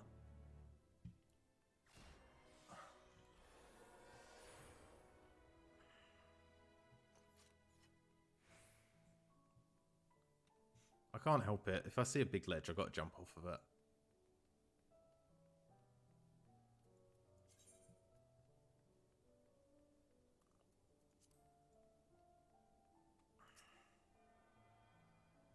Camping way.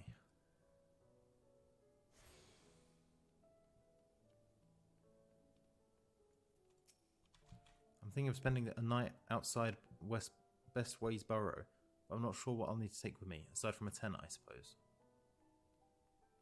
Okay, well, this is pretty fucking weird.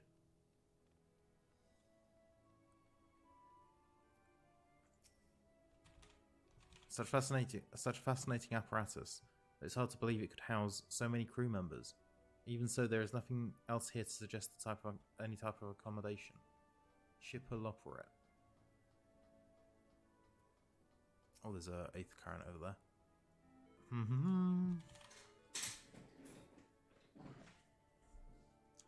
Leader of the crew. Not me, I'm afraid. Singing Way's the name. I'm in charge of the construction and maintenance of the etheric circulation system. Only the crispest, cleanest air for the people of Etheris. That's a promise. I need to drop... Oh, I could probably climb across here. Fighting Way, Dancing Way. So, they've all got names based around what they do.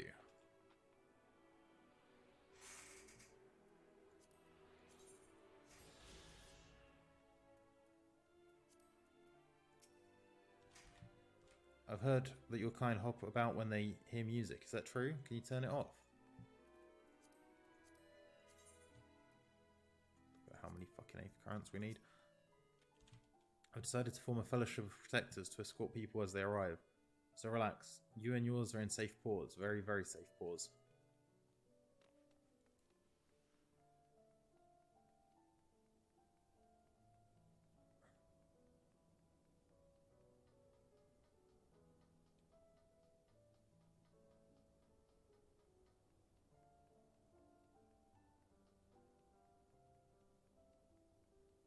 Weaving Way. What do you think of our clothing? I'll have you know I'm the mastermind behind its design. Oh. Lem. Leader? No. Sleeping Way. My job is... perhaps I'd better ask.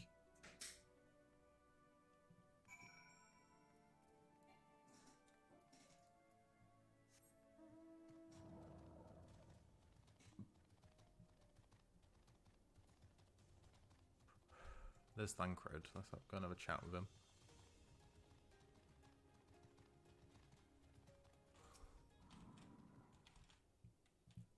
I only saw them from a distance, but their fur was brown, if that helps at all.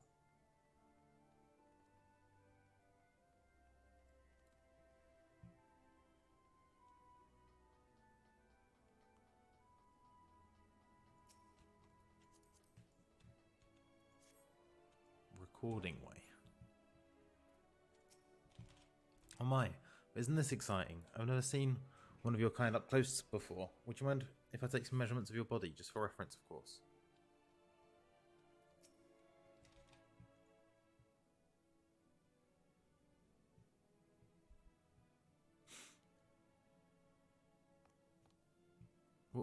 What? How in the... When did you get here? Who let you in? Why wasn't I told?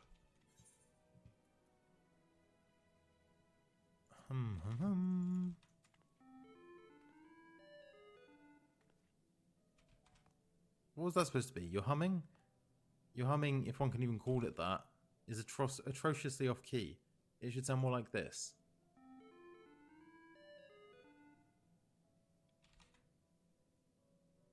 As leader of the Loporettes, I cannot allow substandard attempts at musicality to go unremarked, even if you are a guest. But being the magnanimous sort that I am, I'll forgive you for this. I'll forgive you this once. Well, looks like you beat us here. Your friends, I take it. Is this all of them?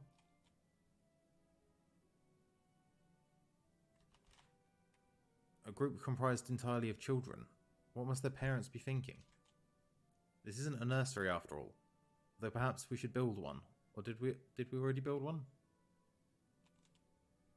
No matter. You needn't worry your pretty little heads. All will be well, I promise. But goodness me, we shouldn't be standing right about gawping. I must take you to meet the others.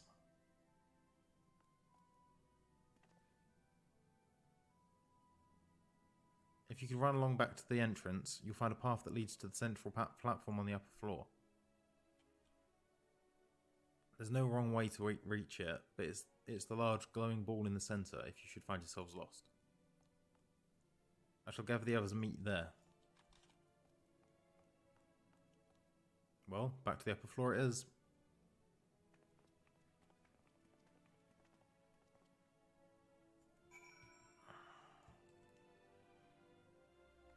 Up there, I'm guessing.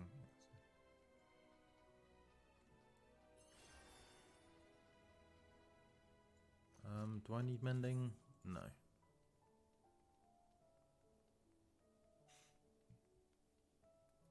I've got to go for a bit. I'll be back if you're still on. Yeah, that's fine. I'm probably only going to stream for another 20 minutes, to be honest. So if you're not back, I'll have a good evening and enjoy your farming.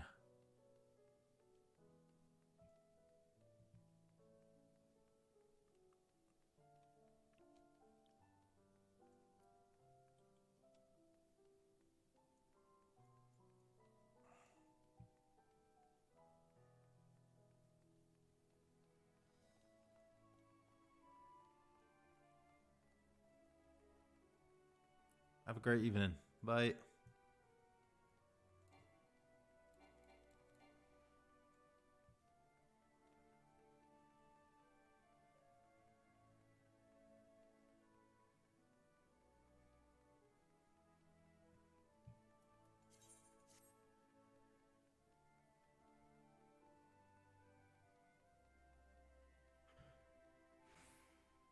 Where is it? Oh, he's up there. Wobbling way.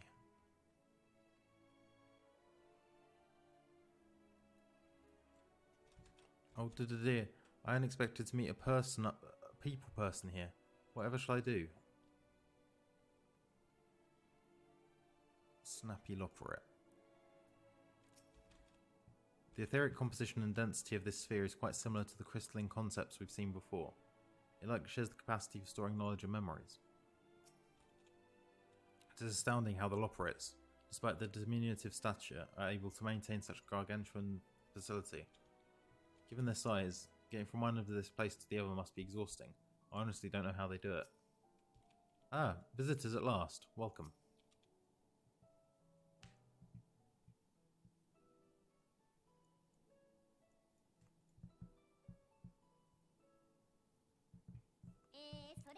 Right, of course. Introductions are in order. My name is Livingway, and we are the Loporettes, created for the express purpose of commanding this ship and bearing its people of Etheris to a new world. I've got to check who the voice is, Livingway.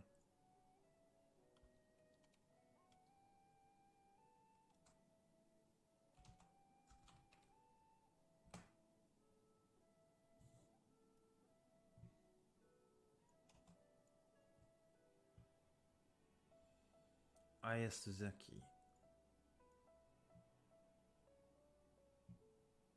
I think I know who this is. Let's try it with Mel.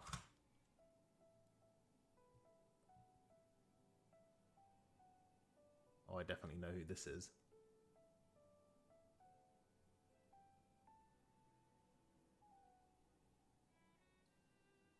Yeah. I knew I'd heard her voice before. More specifically, I am the one whom she charged with the execution of her most vital plans. You might say I'm her right paw. Mapping Way's the name. Map reading and navigator of the heavens.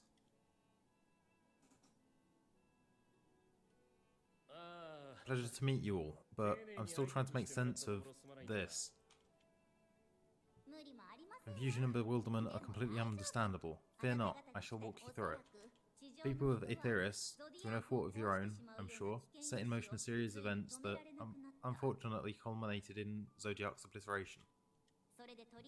Acutely aware of the imminent crisis, your parents sent you little ones on ahead while they began the necessary preparations.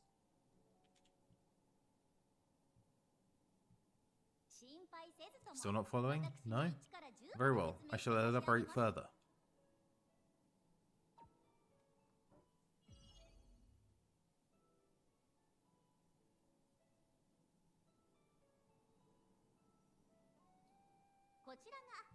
Here we have Aetheris, your home, and the moon where we are now.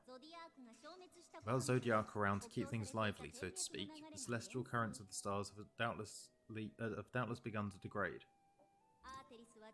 A calamity of apocalyptic proportion will be visited upon Aetheris, bringing an end to all life. Very sad, that. So too hath the Watcher claimed. By thine upturned countenance, I gather this eventuality was anticipated. The doom and gloom? Oh yes, quite expected. Imagine, if you will, that Aetheris is a delicious carrot that I've forgotten to eat and left out in the midday sun. The most earnest wishes or prayers will not stop it from rotting to the core. So, sadly, there's nothing to done but abandon said carrot, Aetheris in this case, in case the metaphor is lost on you, to its grisly fate. And this moon will serve as a vessel to deliver us to a new home. Just so, we will gather up as many people, supplies, and resources as our stores will hold. And then, once everyone is on board, it's off to a new star.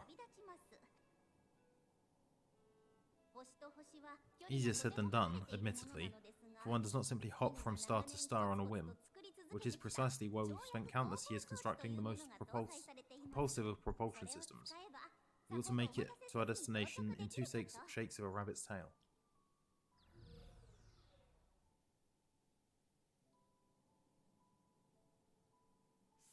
Impressive technology. I dare say it is beyond anything we have ever seen. No need to shower us with praise. All we've done is faithfully carry out the instructions left to us by Heidlin. Back in the old days, when she was just Venet, she was dedicated to the study of the world and its inner workings. And the Watcher, the real one, not the simulacrum you just met, was one of her fellow researchers. We in this wondrous vessel masquerading as a moon are products of their knowledge and know-how. There's certainly more to you than meets the eye. Might I ask where exactly you intend to take us? We identified a few promising candidates for resettlement some time ago. We cannot guarantee that they are fit for habitation.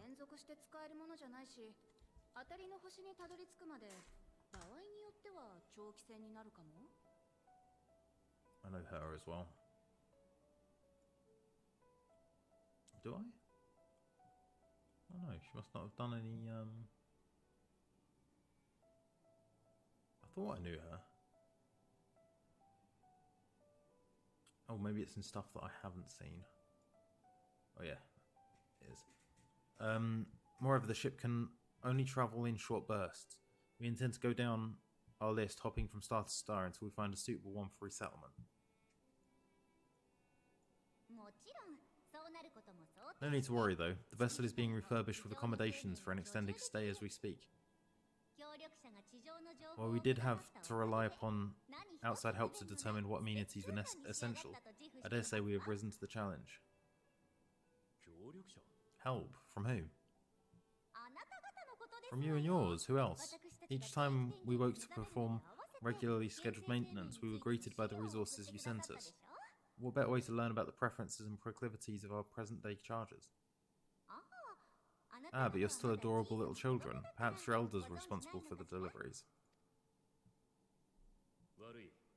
I'm not sure what led you to conclude otherwise, but I can assure you we are all grown men and women. And I very much doubt my elders know this place exists, much less how to send you much as a starlight missive. It's fucking Charlian. What? Then who in the blazes let you on my moon?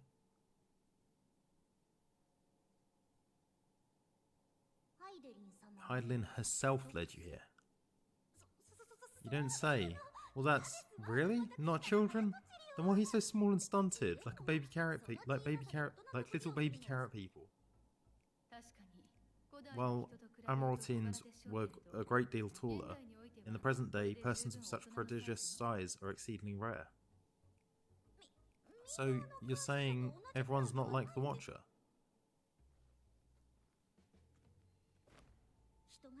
Confound it all. Someone must have scribbled a note about your profound miniaturization.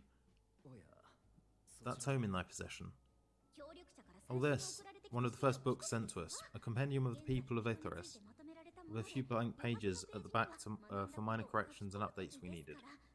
The sum total of our knowledge of your kind is contained in these pages.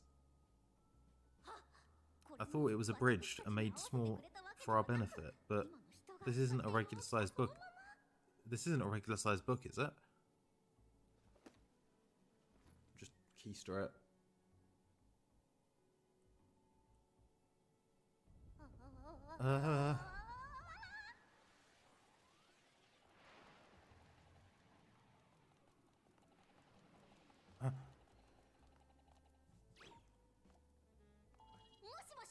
Building way, can you hear me? Yes, we're all very busy. Change of plans. I need you to rebuild the domiciles at 1/3 the scale. All of them. Yes, all of them. And no but me no buts. See to it with all speed. Oh my god, that's funny. Perhaps you could tell us a bit more about your terrestrial collaborators. Yes, in due time. First, I'd like to hear more about you. If it's all the same, I'd rather not risk any other complications due to outdated knowledge of our passengers to be.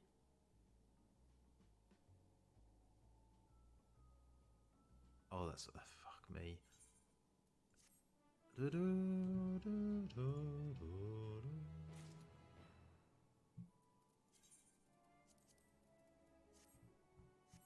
Let's see what this looks like and see if we have to glamour it back. Are we in a sanctuary?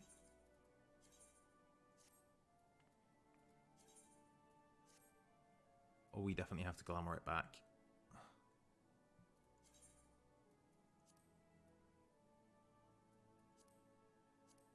Where did I put lightning's gear? No, that's not what I want.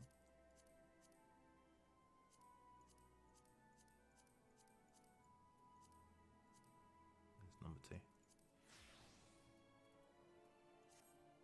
Right. Oh dear, I certainly hope Building Way can complete the renovations before more guests arrive. Or perhaps he should leave them as they are. That way you'd have more space to lounge about. I should have realised something was amiss when Living Way referred to us as children.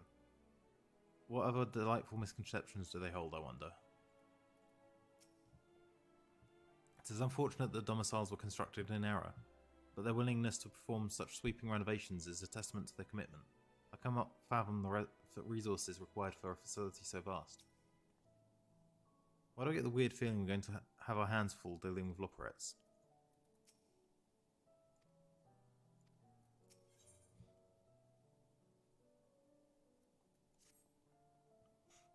Right then, now that you're here, we need to teach you all.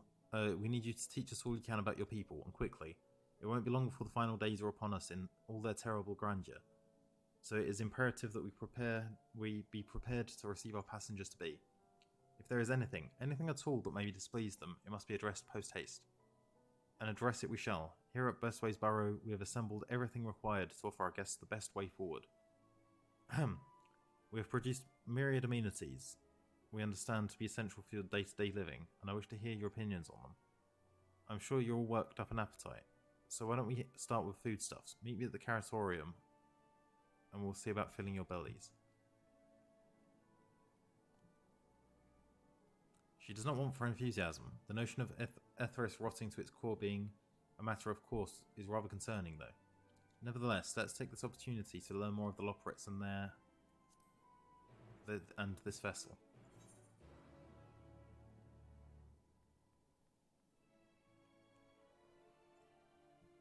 And poof. Nothing way. We're going to die someday. So what happens? What if it happens a little? So what if it happens a little sooner? I'm hoping this is the way. Wow, look at that, man! They've really gone all out on the level design for this.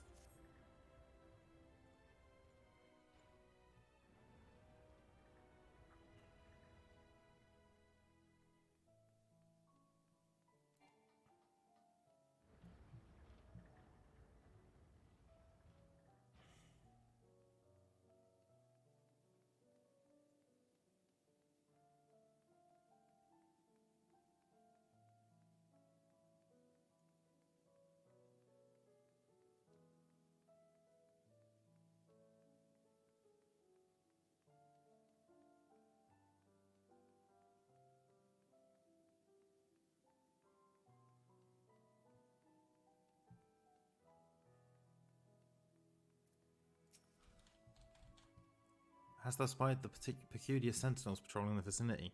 Approach them with caution, or better yet, not at all, for they make no distinction between friend and foe. Am I the only one who suspects we're not going to find anything edible whatsoever?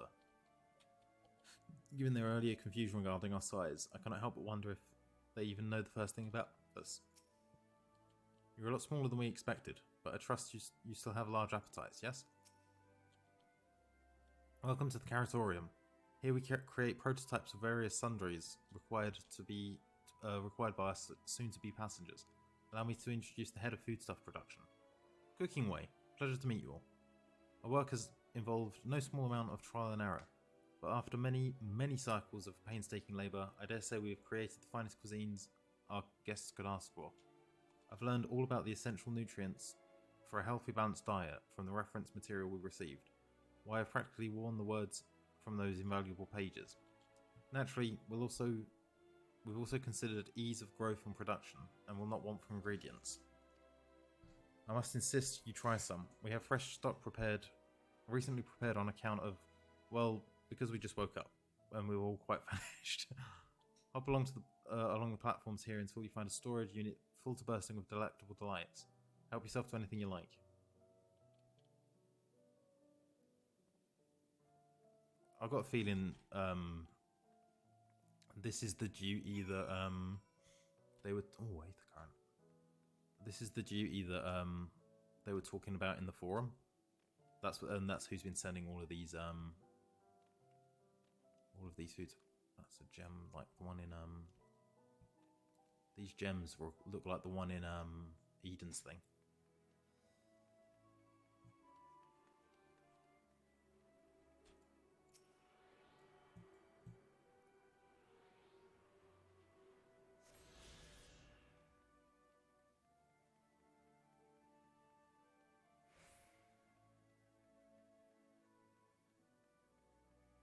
Storage crate. Blasting Way. Oh. That's unfortunate. This doesn't require a debate. We have work to do, so quit dragging your feet and be at it. And get to it. Right.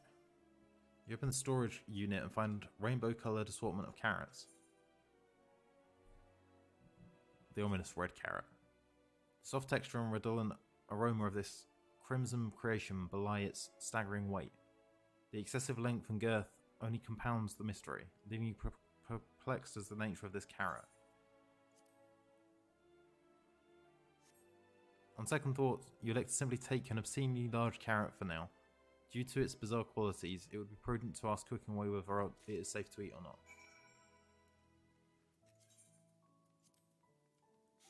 Even Vieira are like to swoon at the sight of a grand carrot. That will be offended by all those who assume that they would.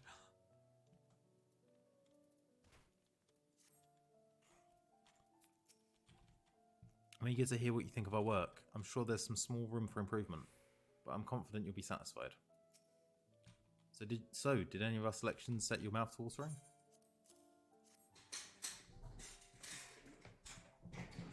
Oh yes, a fine choice. One of my personal favourites, actually. Please dig in. I'm eager to hear what you think. Eat the obscenely large carrot. With great trepidation, you take a bite out of the carrot. The carrot is oddly tender, but as you begin to chew, a rich aroma fills your nostrils. A newfound vigour begins welling within you. The rumbling of your stomach, however, suggests it may simply be indigestion.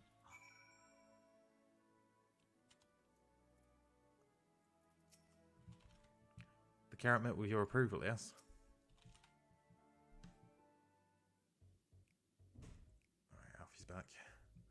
What did you think? Unlike anything you've ever tasted, yes? The iron carrot can be a bit difficult to digest, but the boost to endurance it promises makes the perfect meal before a day of heavy lifting. We have plenty of other varieties. Bleeding carrots to improve blood flow, dream carrots to help with sleep. So you see, we have a carrot for every occasion. These carrots are extraordinary. But what if I don't like carrots? I can certainly see demand for this in Sharlayan. But what if I don't like carrots?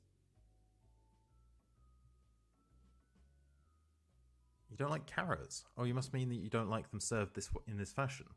Worry not, we have pureed versions on hand if you haven't the time to chew.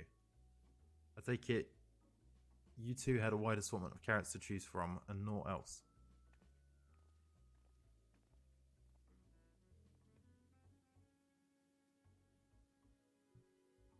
If I may ask, what exactly did these collaborators share with you about cuisine on Aetheris? Surely you are aware that we have an abundance of dishes and foods you could emulate. Of course we are, but well, it was only quite recently that we established contact. Even holding a conversation was a struggle at first, so imagine the surprise when they sent a mountain of books and documents with no clear instructions. The sheer amount of information was overwhelming. If it wasn't for that encyclopedia I found, we would have been at a loss of where to begin. And so we decided, rather than divide our resources to prepare a variety of middling and potentially unsatisfying meals, it would be most efficient to devote our efforts to the production of a single perfect food. That's all well and good, but man cannot live on raw carrots alone.